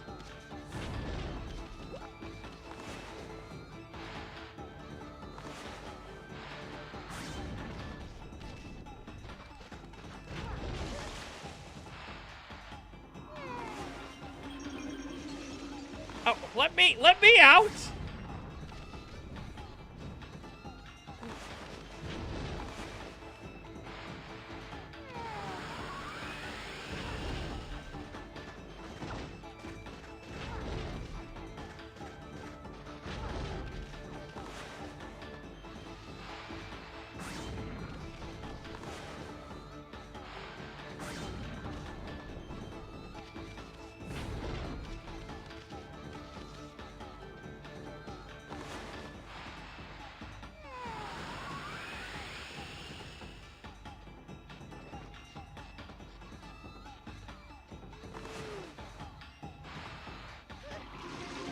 Oh, come on!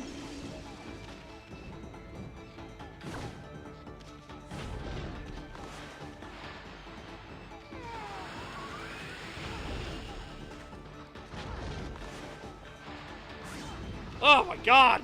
Thank fuck.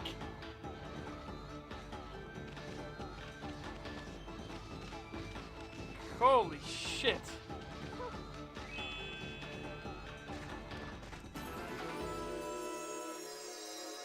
Oh my god, hate.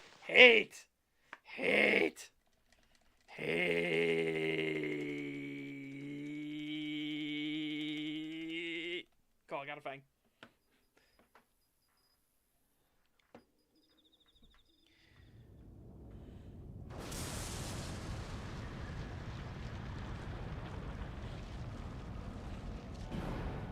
No, I gotta go do the one in the forest again still. That's right outside here.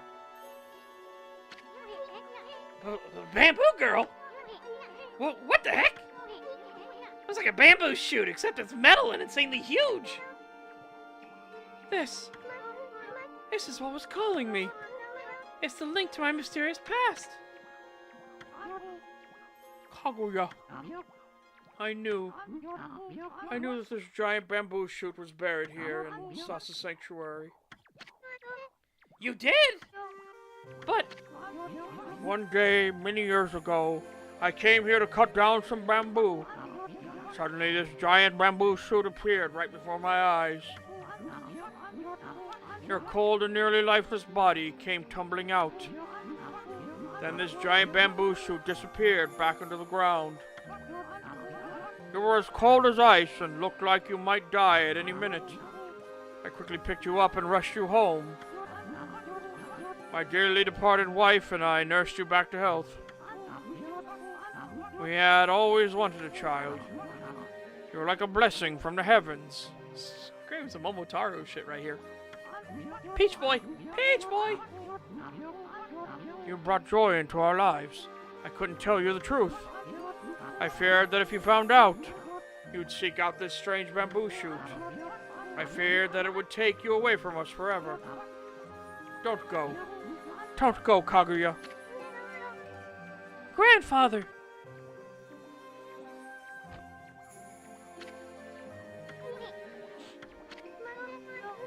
I always thought of you and dearly departed grandmother as my real family. That feeling shall never fade. Though I may leave, my heart remains with you. Remember that. But I cannot stay here with you. Mysterious forces calling me. I cannot resist. I must discover where I came from. Don't worry. I'll come back to you. I just need to know. So I beg you, oh grandfather dear, see me off with a smile on your face. Okay. I will, Kaguya. Go wherever you may. I only ask that when you get there, you remember one thing. You are my precious grandchild. Never forget that. This is what every rocket Japan makes is named after. You are my dearest, most precious grandchild. Oh, grandfather.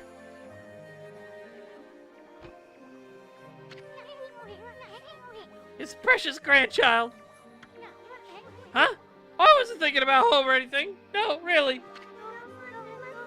Listen, Amaterasu, I'm forever grateful to you. I could never thank you enough for what you did for me. But please accept this as a token of my appreciation. You obtained the fire tablet. That looks really sus to me. Looks pretty sus. Look at this thing.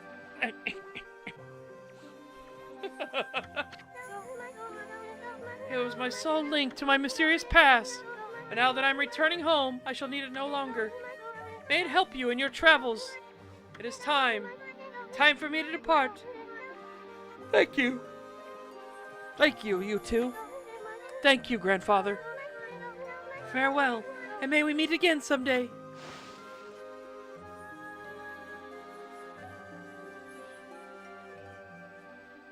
Do you think we should be this close to the business end of a rocket? Ah!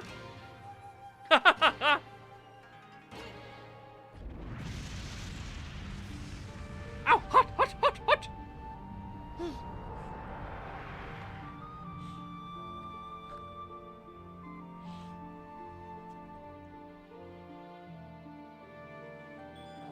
Huh?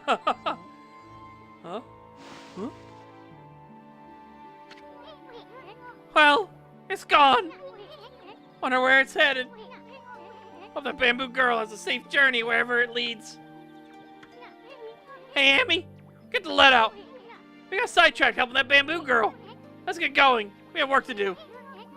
We gotta rake that queen over the coals. She's got some explaining to do. Kaguya, she's gone. So that giant bamboo sprout was a cradle to take her home. My prayers are with you, dearest Kaguya.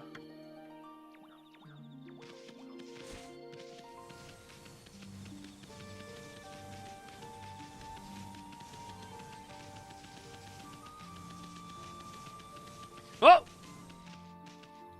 I don't remember this being here. Yo! Actually, wait, I should check a couple things here. 'Cause I don't remember that being here. So let's check in here for some other stuff.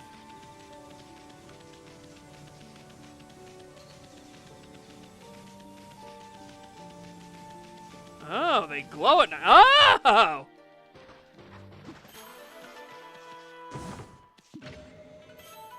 A golden peach. That's a lot of golden peaches. Bead!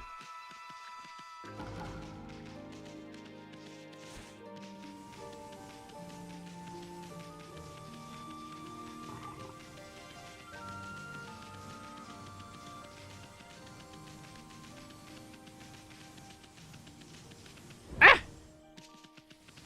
Bastard bitch. Yo, bastard bitch, shit fuck. I was making sure we didn't miss nothing.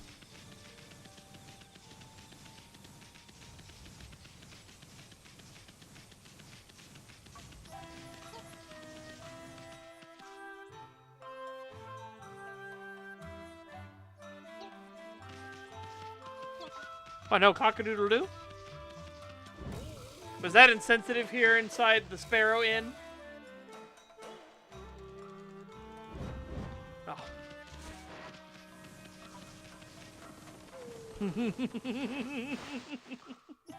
Yes. Oh, too bad! Where's my cock-a-doodle-doo, damn it? Cock-a-doodle, damn it!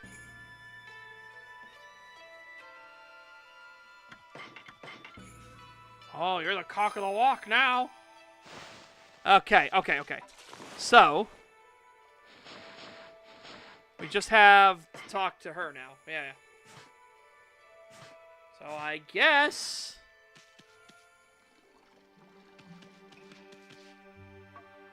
I'm gonna go mermaid coin it.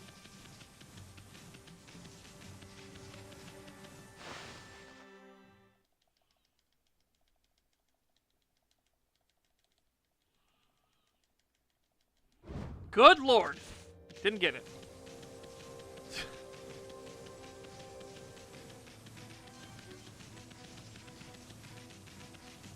Watcha! I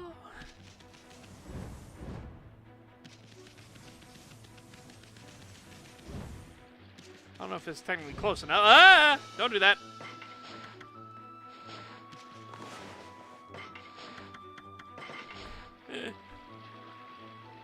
Ah!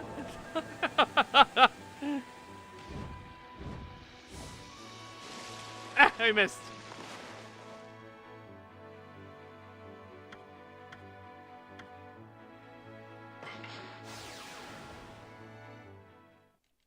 Yowie.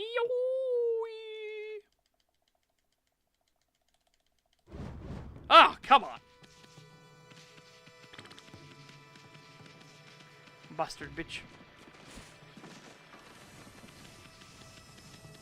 Bastard bitch. Oh, my stomach just growled at me real heavily. Ow. Ow. Hold on. I'm gonna go. I'll be right back. I'm gonna get some food. Oh, my stomach. You just hear. Ow. Oh, okay. All right, I'll go get some food. Here it be.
Alright.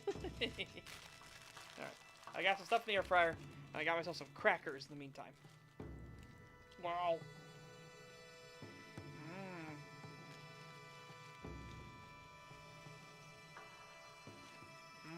Oyster crackers. Wow.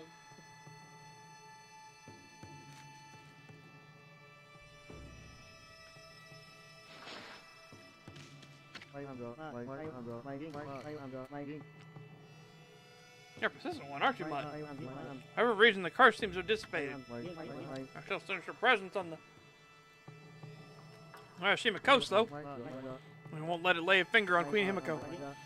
No, we guards won't let any evil get the better of us. Bah! Himiko's people all sound like a bunch of parrots.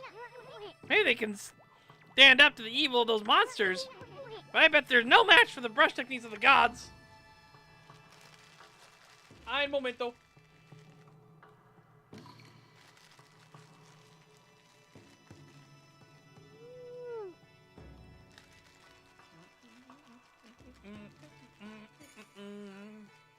No.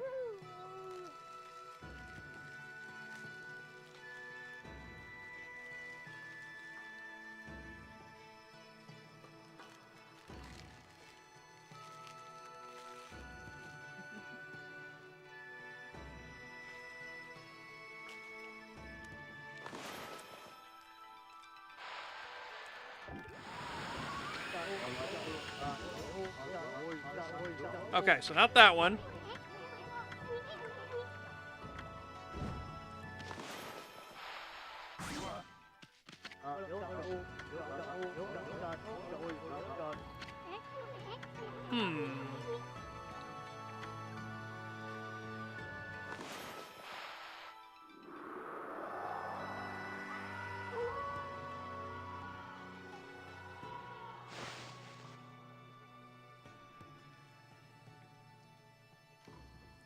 Okay, what fucking brush technique? Oh, hang on.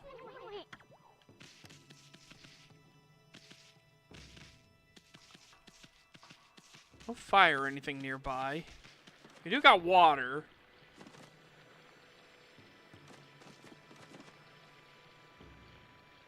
I think that's oddly far, though, for water to be the solution. You know what I mean? This is pretty awkward.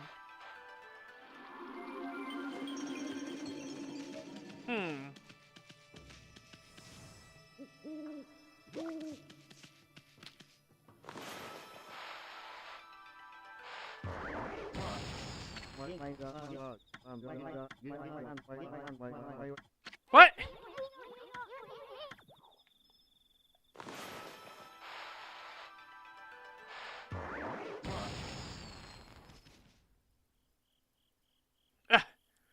Huh. Well, you wouldn't think slow would do anything. Why does slow work? Because they would still see me. They'd still register I would go through. That one I think's a bit goofy. That I think's a bit goofy of a situation.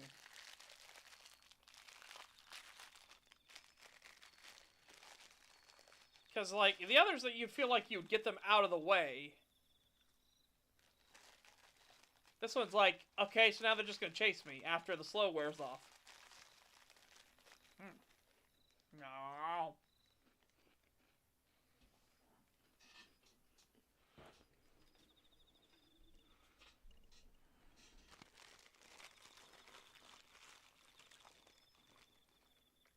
Oh.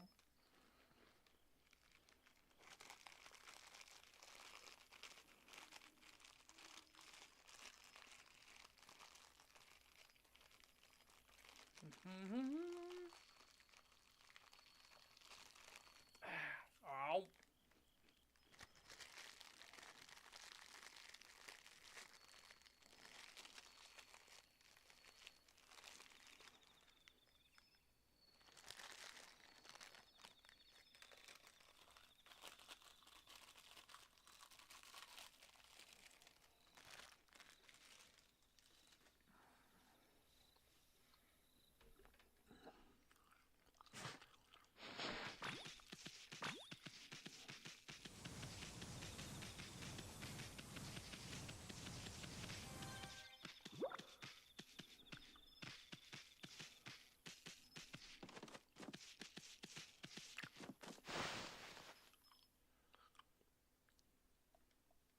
Oh. Oh, it won't matter anyways.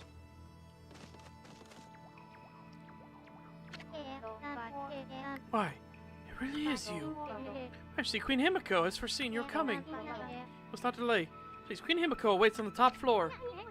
Himiko's waiting? For us? If you're really the ones Queen Himiko has been looking for, even a boiling sea of flame won't stand in your way, will it?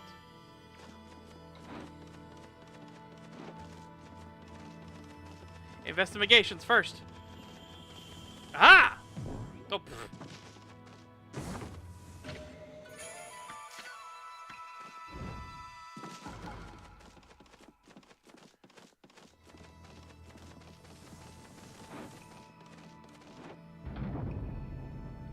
that's one of the few non-lethal moves you've got. Yeah.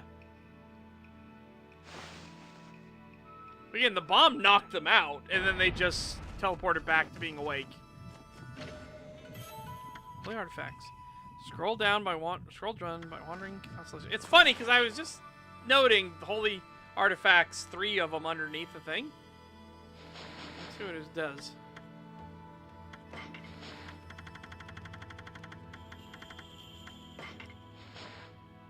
The land are spread power-enhancing holy artifacts. These rare treasures grant one great powers when equipped. Up to 3 of these accessories equipped at any one time. It is difficult to exaggerate the rarity of these precious items. Don't expect to stumble upon too many of them in your journeys. Once you've obtained one, it will be a force for great stability. Forget not what you have read here.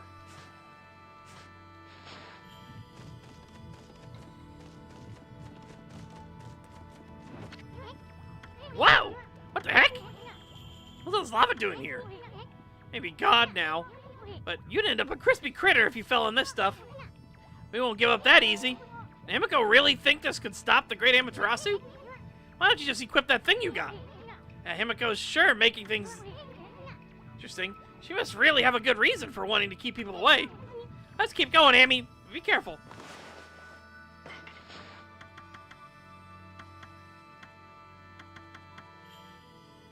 What thing we got? And how? Oh, yeah, here we go. Fire tablet. Yeah.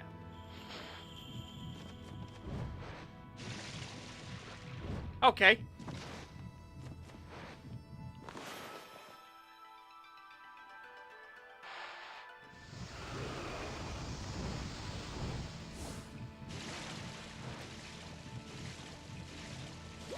Woo!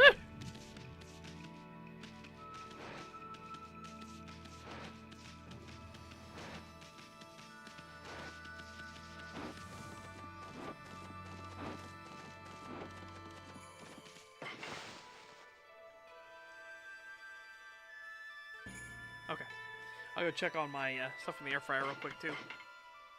Yeah, I'll just sit here judging you all silently. Be judged!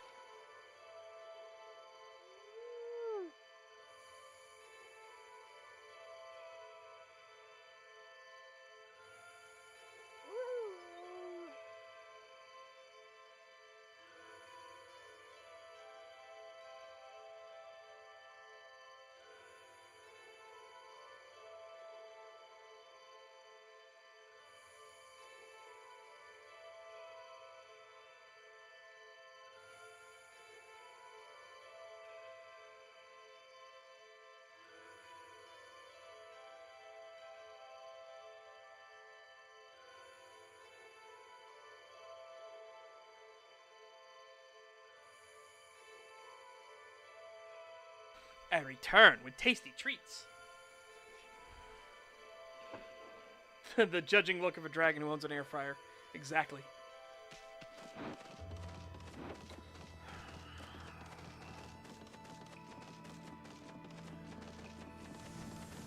Come, you bastard bitch. Come.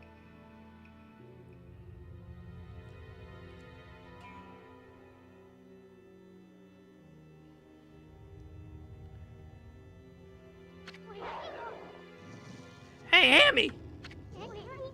I bet that's Himiko! That freaky shut-in is praying or something. Security here was pretty tight. Nothing we couldn't handle. Yeah, you tell her, Amy. Benevolent Amaterasu, I have been waiting for you. And Issen, the traveling artist. You too, of course. Hey, how'd you know our names? Anyway, first things first. You knew about that funky mist and the water dragon, didn't you? You've got some splaining to do. Tell us what you're up to. My people, my poor people, their suffering torments me. Sickened by this mist and terrorized by the water dragon. The cries of their pain wash over me like a torrent. I don't believe you. We know what's going on. You're tormenting the people of the city. You must be a monster feeding off the ill will it generates. Now stop stalling and raise this grimy old curtain. Come on, show yourself, you old hag. Listen, your words are very harsh. But you are right. It was rude of me to hide my face from you.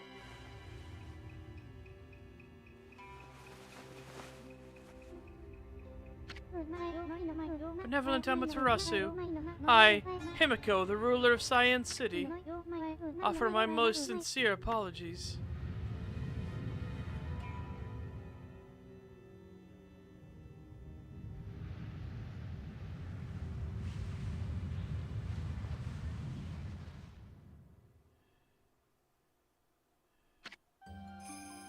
Queen of Cyan City, Himiko. Do not, Issen! Oh, well, there he goes. As ruler, I can't stand by and watch my people suffer. I, Himiko, will not allow this evil to darken Cyan. My prayers will not cease until we are rid of this curse. Until I have located the hateful monster's stronghold, Oni Island.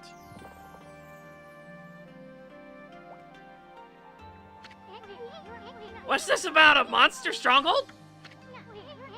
Are you saying that's the source of your city's problems? Can't say I've ever heard of Oni Island or whatever you call it. And what do you mean you're trying to locate the island? I mean, it's an island, right? It couldn't have just floated away. Oni Island is elusive.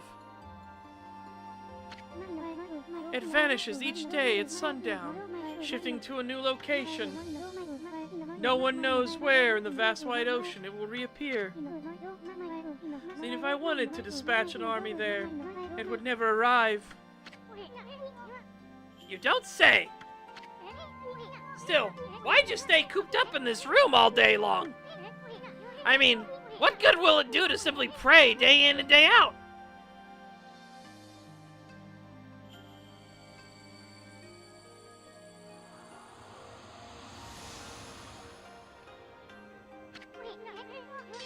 She's trying to mess with us? This is the treasured crystal ball. My family, the Yamatai clan, has ruled Cyan City forever. This crystal ball has been passed down through the generations. I can foresee the future in it. It told me you were coming, and it will tell me where in the ocean Oni Island will appear next. Interesting! What's Amy doing? Amaterasu really wants the thing, I think. You can find Oni Island in a jiffy with that thing. Exposing a stronghold like Oni Island demands much holy power. But if our enemies knew about my prayers, they would stop at nothing to prevent me in my mission. This is why I have locked myself away. Prayers are our only hope.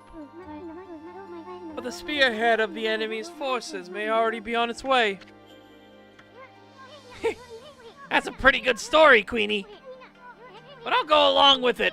I mean, what the heck? I'd do anything for a pretty lady.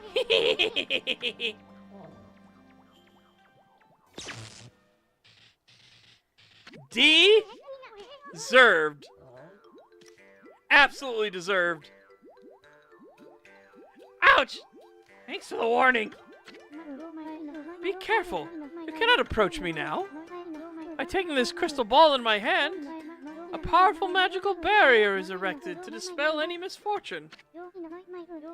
You will be struck down by divine forces if you try to approach.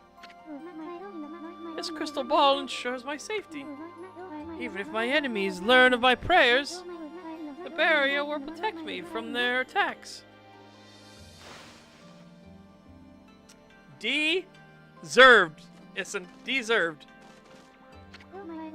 Now, Tarasu, I entreat you once again. You hear my request, the request of all my people?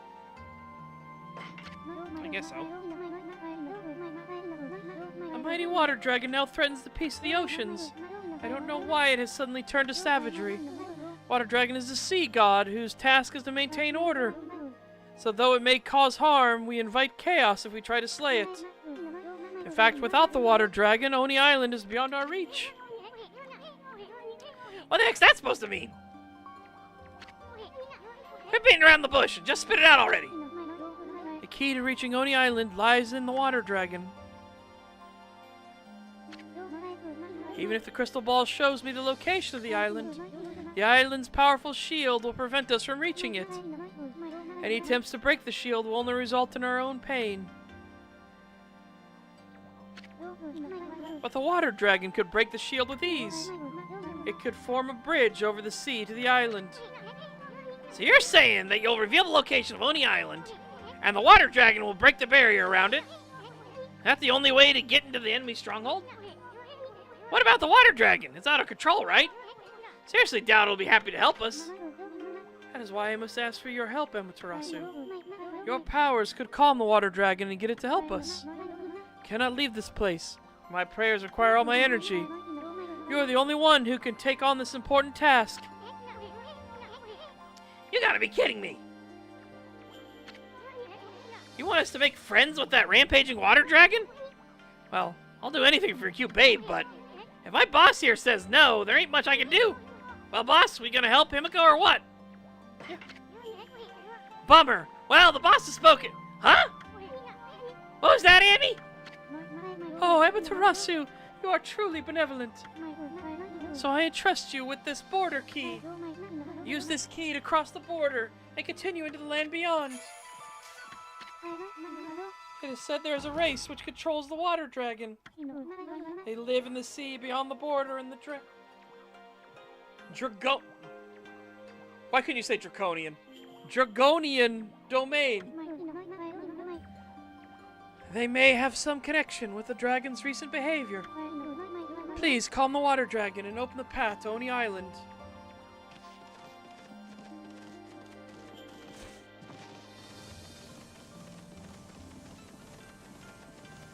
I want that ball. Now look at the mess you've gotten us into, Furball. Well, at least we know who's been controlling that water dragon. Let's go pay the Dragonian domain a visit. I cannot believe that this is just a normal mirror.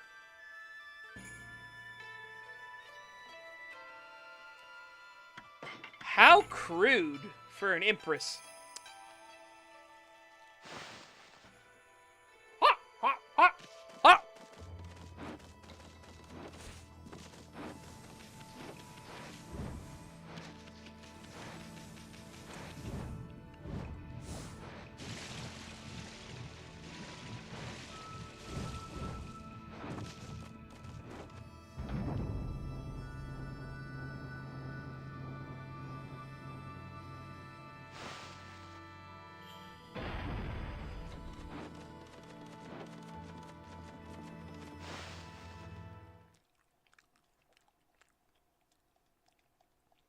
Oh, you're kidding me. I missed one. No! Bastard.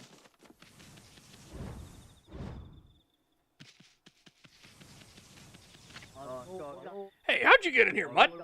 This is terrible. How'd you get past our foolproof defenses? How could we let Queen Himiko down like this? Get out of here, Mutt!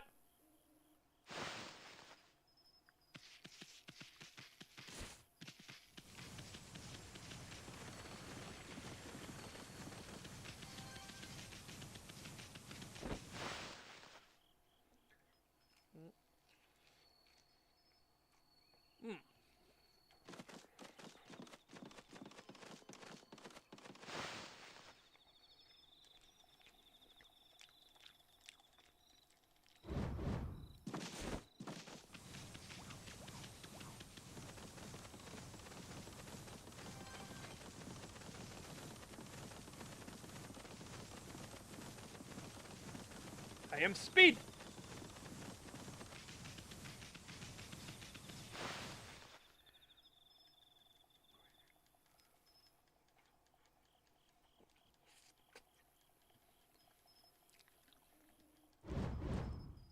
You're kidding me. I didn't get one there? Fucking hell.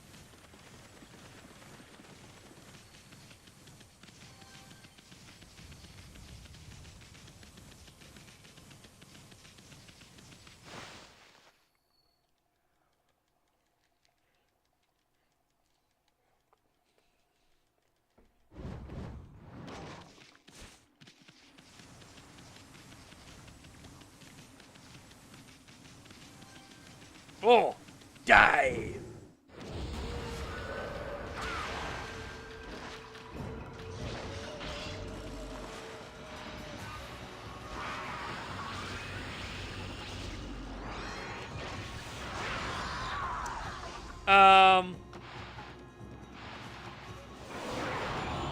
Nice! Get misted. Get misted, bitch.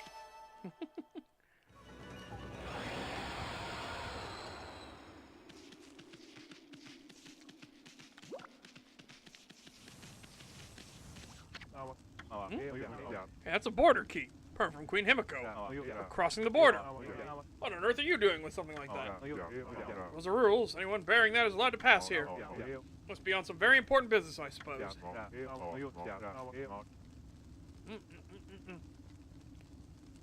Open the gate straight away.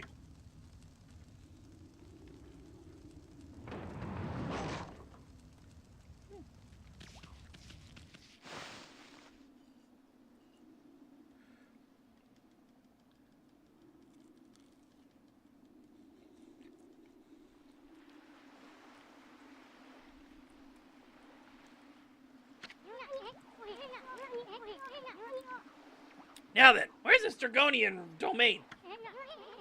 Sounds like something that might be under the sea. But I'd rather not have to get wet if I could help it. It's not because I'm afraid of that pesky water dragon. Just you swim so slow that you practically put me to sleep. Again, very unlike a wolf. Oh no! Bonjour, Amaterasu. I trust you enjoyed your little adventure through that hole. City's air has sure cleared up thanks to you. Just ignore him and maybe he'll go away. Come on, Amy. Why so grumpy today?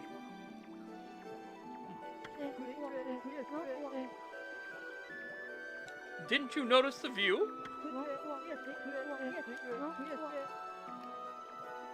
Used to be one big curse zone out here. But yours truly pulled off one of those great divine interventions.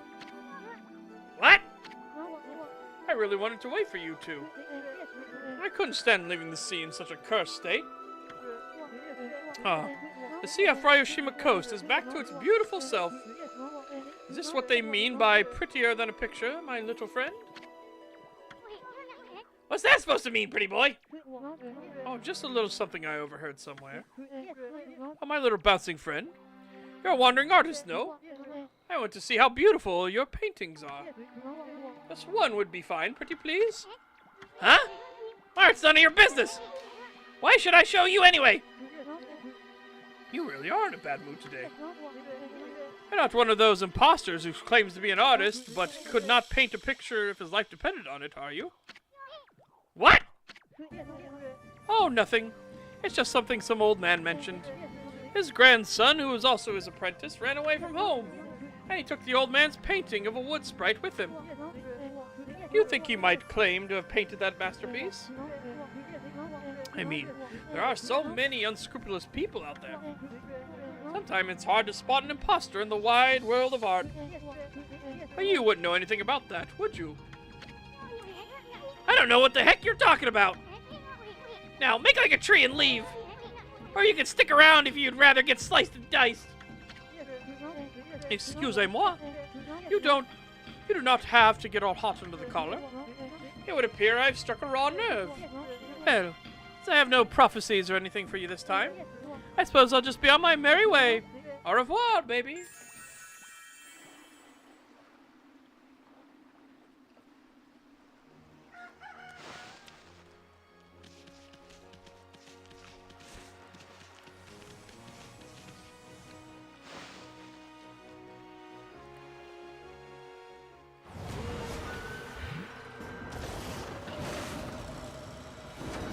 That is a schnoz.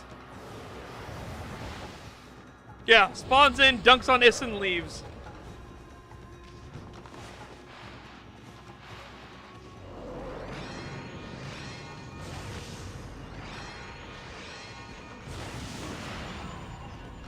Okay, just because.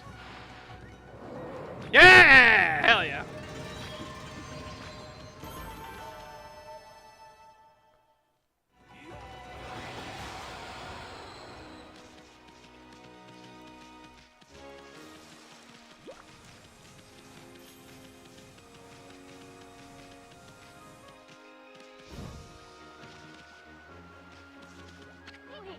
Wow, these stone steps are all busted up.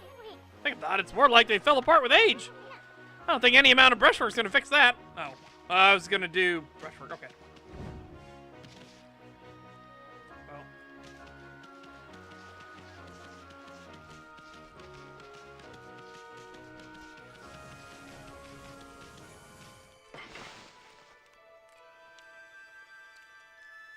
I found another teleporter.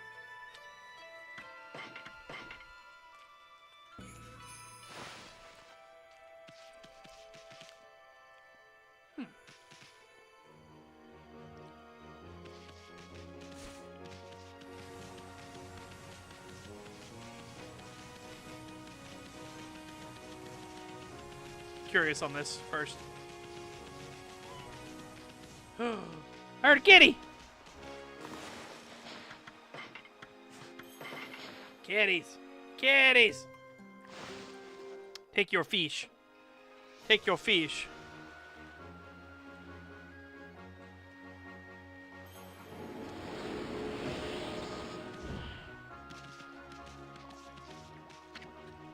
Ruby's restaurant. I just love the smell of seafood.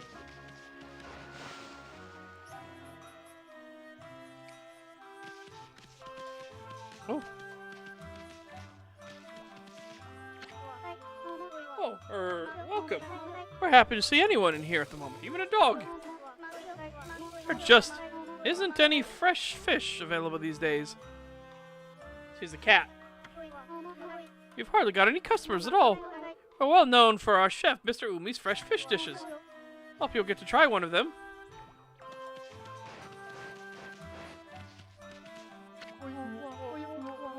Goodness gracious, whatever will I do?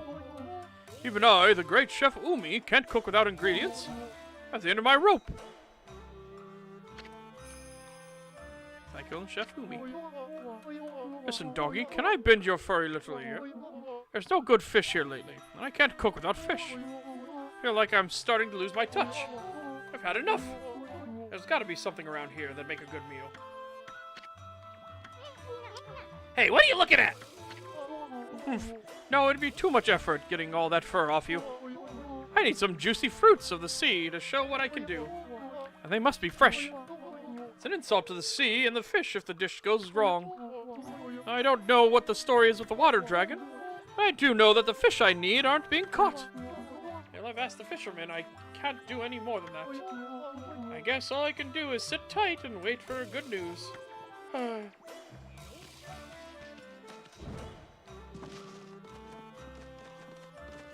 Okay, so 3 slash marks across. Whenever we get that. Whenever we need to do that. Let me through!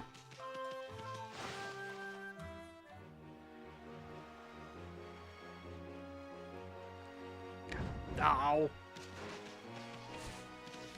Why do I even bother?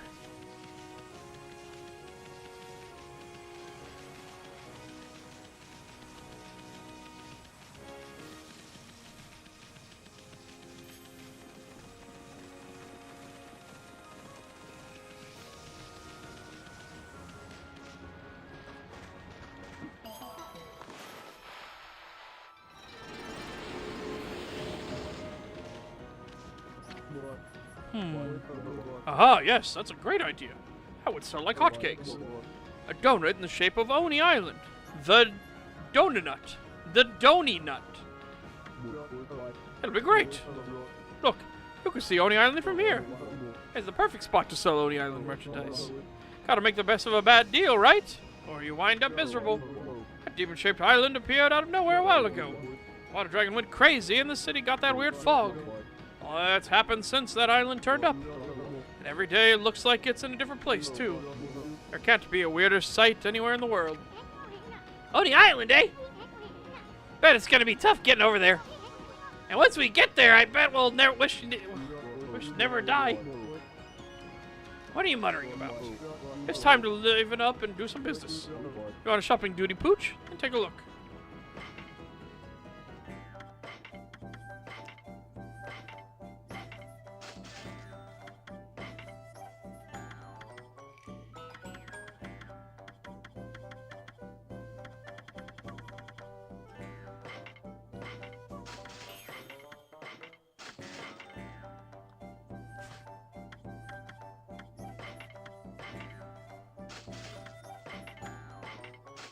He only has 2. That's funny.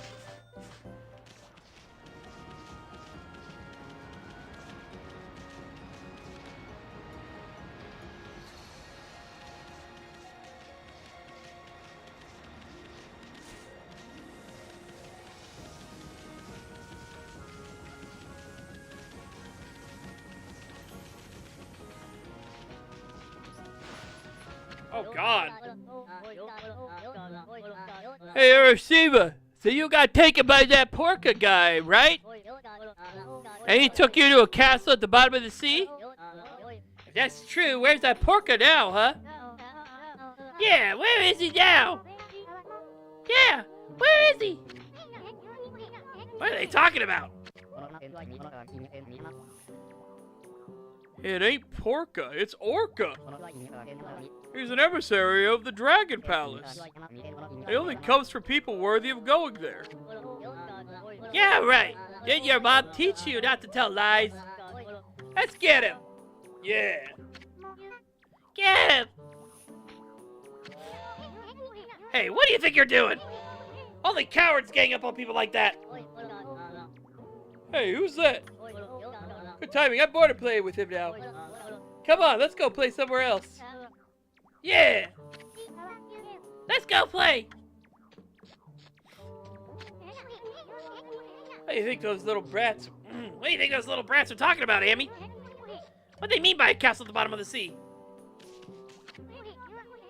Hey, kid! How long you planning on staying like that? Hey, I'm talking to you! What's wrong, kid? Hey, kid! Hello? Anyone home? Hello? Hello? What do we gotta do?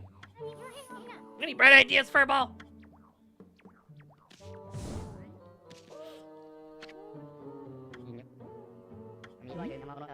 I must have dozed off. I reckon I do that a lot on the beach.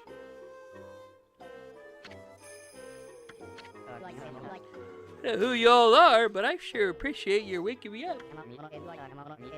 When I ain't got the strength to go home, sometimes I nap here. You were sleeping? Bah! You really had us worried hunched over so long like that. You're not sick or injured, are you? No, sir. I'm fit as the fiddle, I am.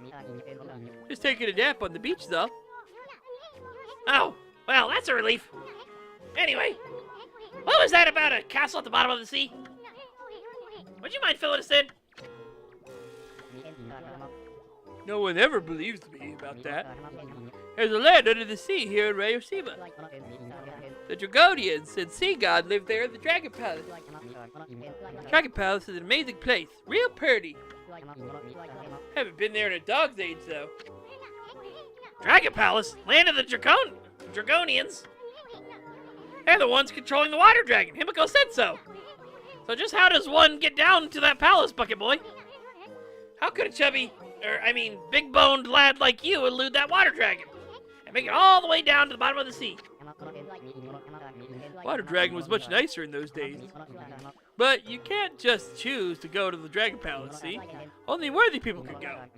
If you're worthy, an emissary called Orca comes and gets you. So this Orca dude is an emissary from the Dragon Palace? And just how do you get to meet this guy anyway? Now, that's one question that ain't so easy to answer. Y'all see that pier over yonder? Oh, excuse me. That pier is where I met Orca. I was looking out at the sea when I came with the morning sun. Orc only comes if you're worthy of the Dragon Palace, I reckon.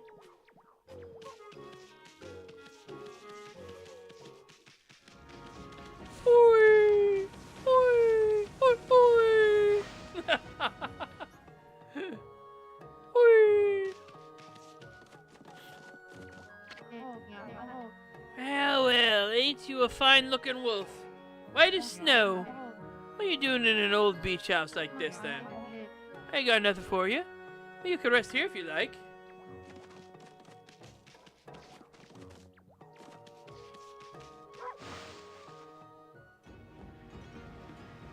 Hey, your old man said I could rest inside with you.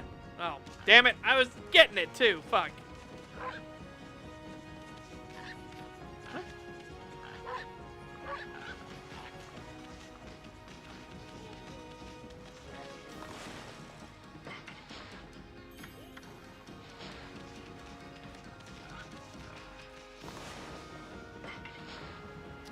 Motherfucker, I realized what I did. I went back, but I went back into the cell menu. What a dork.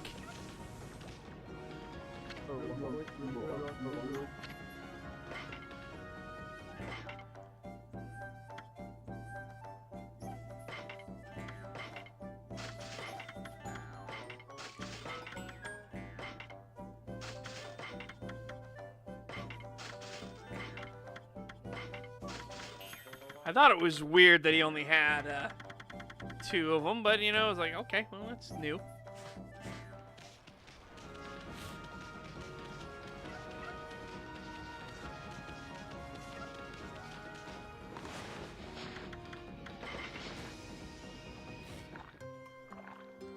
Orcas, the wolves of the sea. Orcas.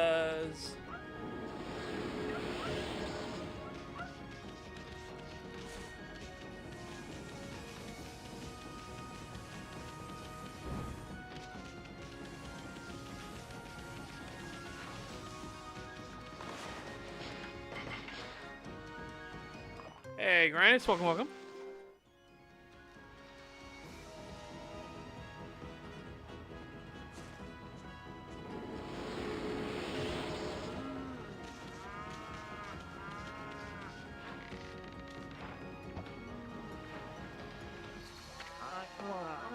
Well, there's a face I know. It's been a while, Poochie. Hey, you're that Apple guy who was over by the big drawbridge. I didn't see you in the city. What are you doing here? Well, I've had a complete change of heart since then. I gave up my old job and set off on a journey to hone my skills. This suits me much better than my formal duties back in the city. Ipon's best archer and his bow Goldenfire are still in top form. Here, Poochie, why not have a bit to eat and relax a bit? What is it, that's some sort of training to hone your skill? You got it. See that fruit hanging on the tree over on that little island? That's what I'm aiming for. I'm going right back to the basics. That fruit is as hard as stone. Nothing damages it, even if I hit it dead center 100 times. Sounds strange, but that's what makes it a good target. Here, Poochie, why not have a bite to eat and relax a bit?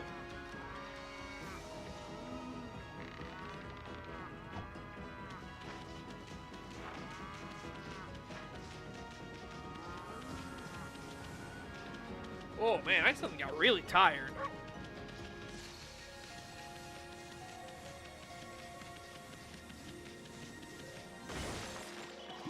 I don't know why, I just suddenly was just like, whoa, I could use a nap.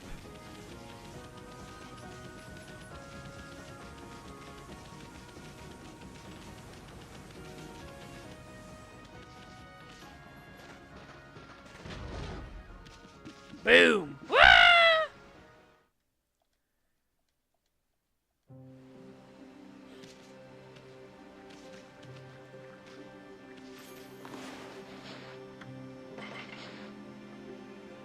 Apparently so.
shit.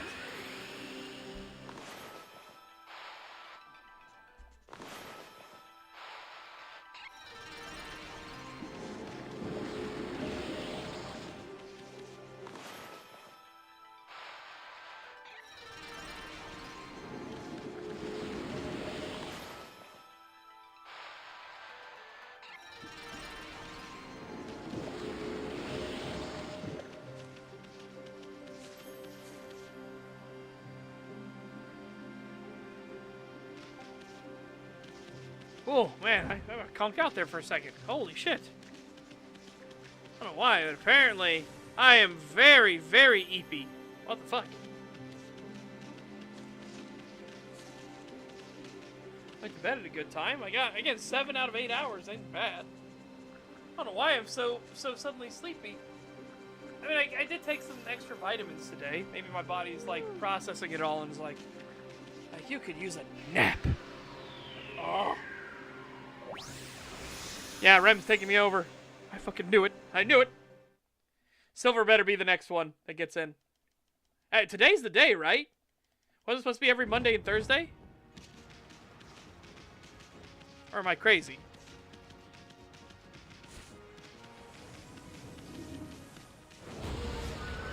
Whee!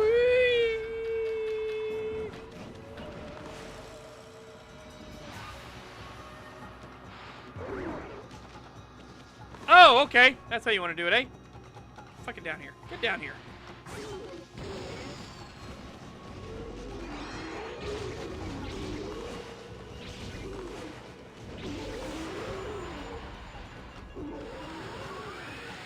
No, okay, so not you. Nope. I'm gonna assume...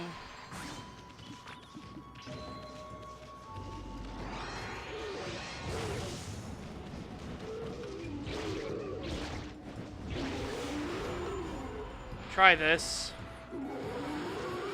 Nope. Okay. Whoa! What are you? Ah!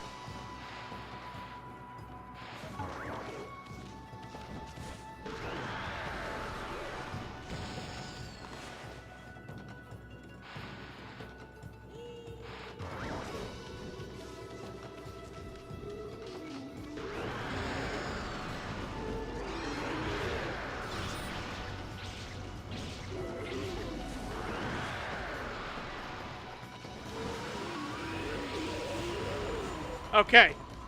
I'll try a slash. Nope.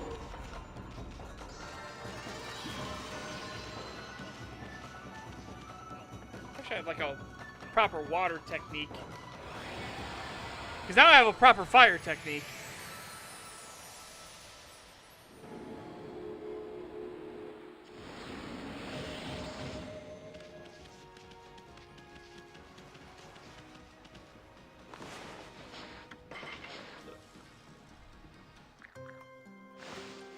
So many noise. Ah!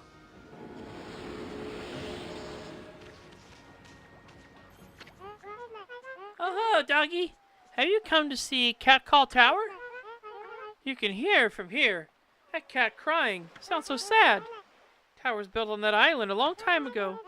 They say there's a huge cat statue at the top. Used to be a real cat before. But after it lived for a really long time, it turned into a god. And it built a tower to watch over the world from the top. The tower was so high, the cat got scared and couldn't come down. It was up there for so long that it turned to stone in the end. And it's been alone up there ever since. That's why it cries like that, even now. Isn't that just the saddest story you've ever heard? Wow.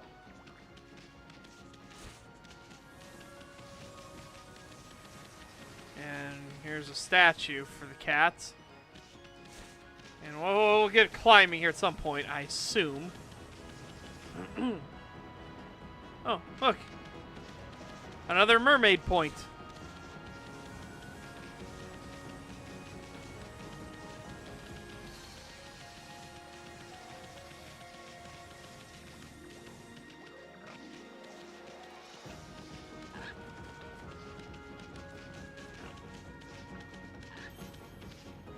Oh my god.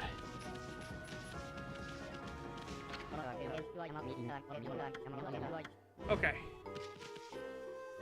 Whew.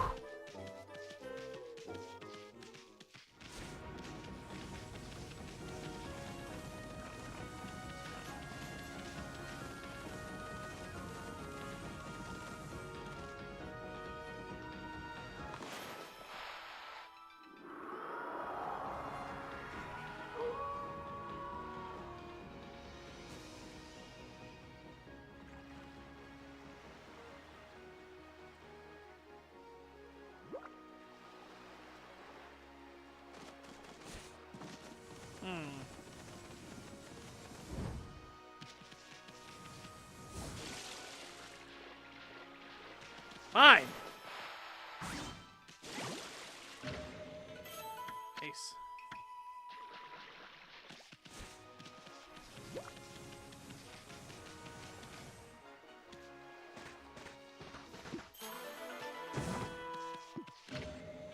Bullhorn.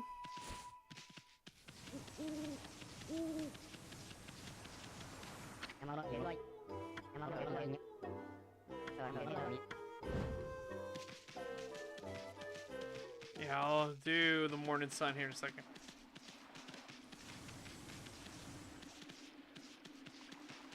And I don't know why I'm just so fucking sleepy right now. So sleepy.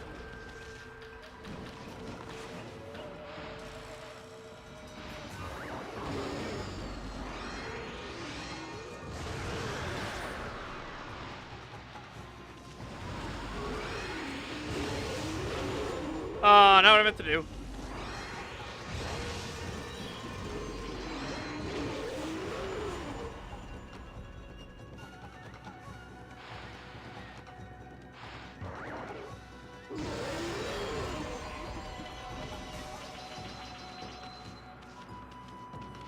Yo!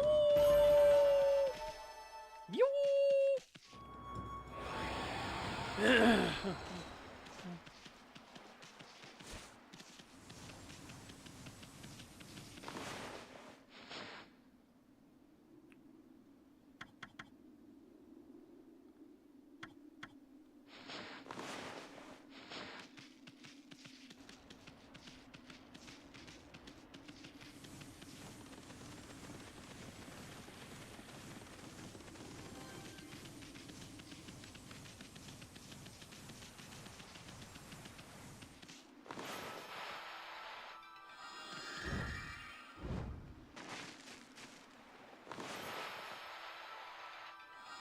Oh, fuck.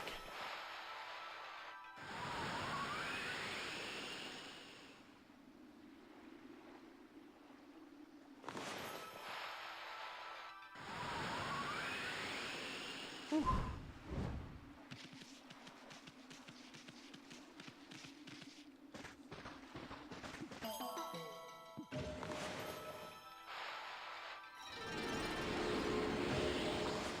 Kitty.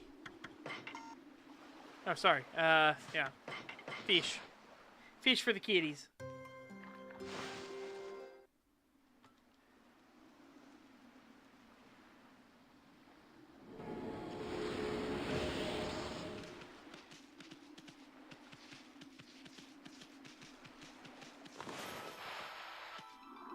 Oh, shit.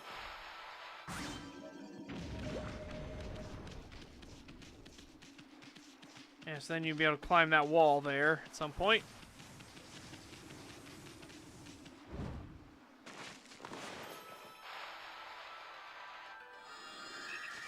Do not!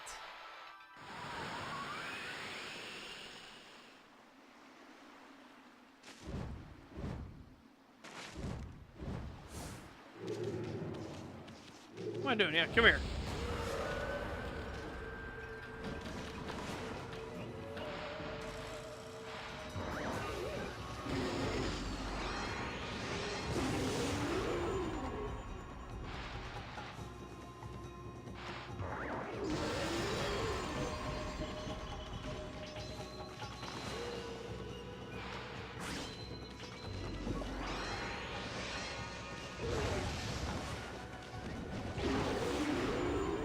What was this one?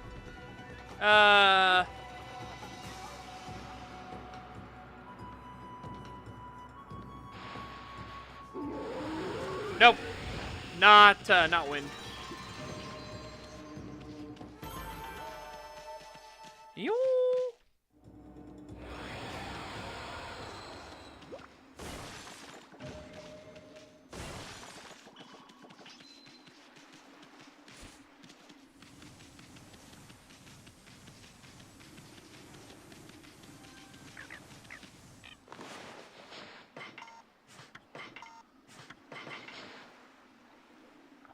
Little foxes. Little foxes.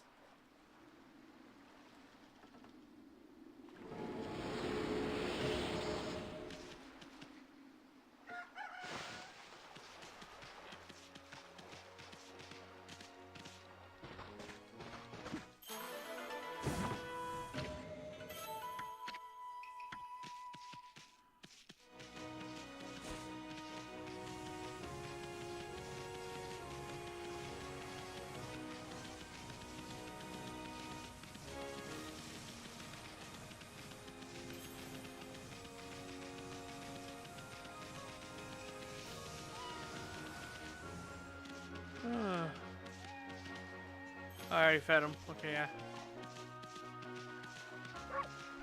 Alright, Chad, I don't know what's going on. I am apparently so tired I keep drifting in and out. Yeah, not the game's fault.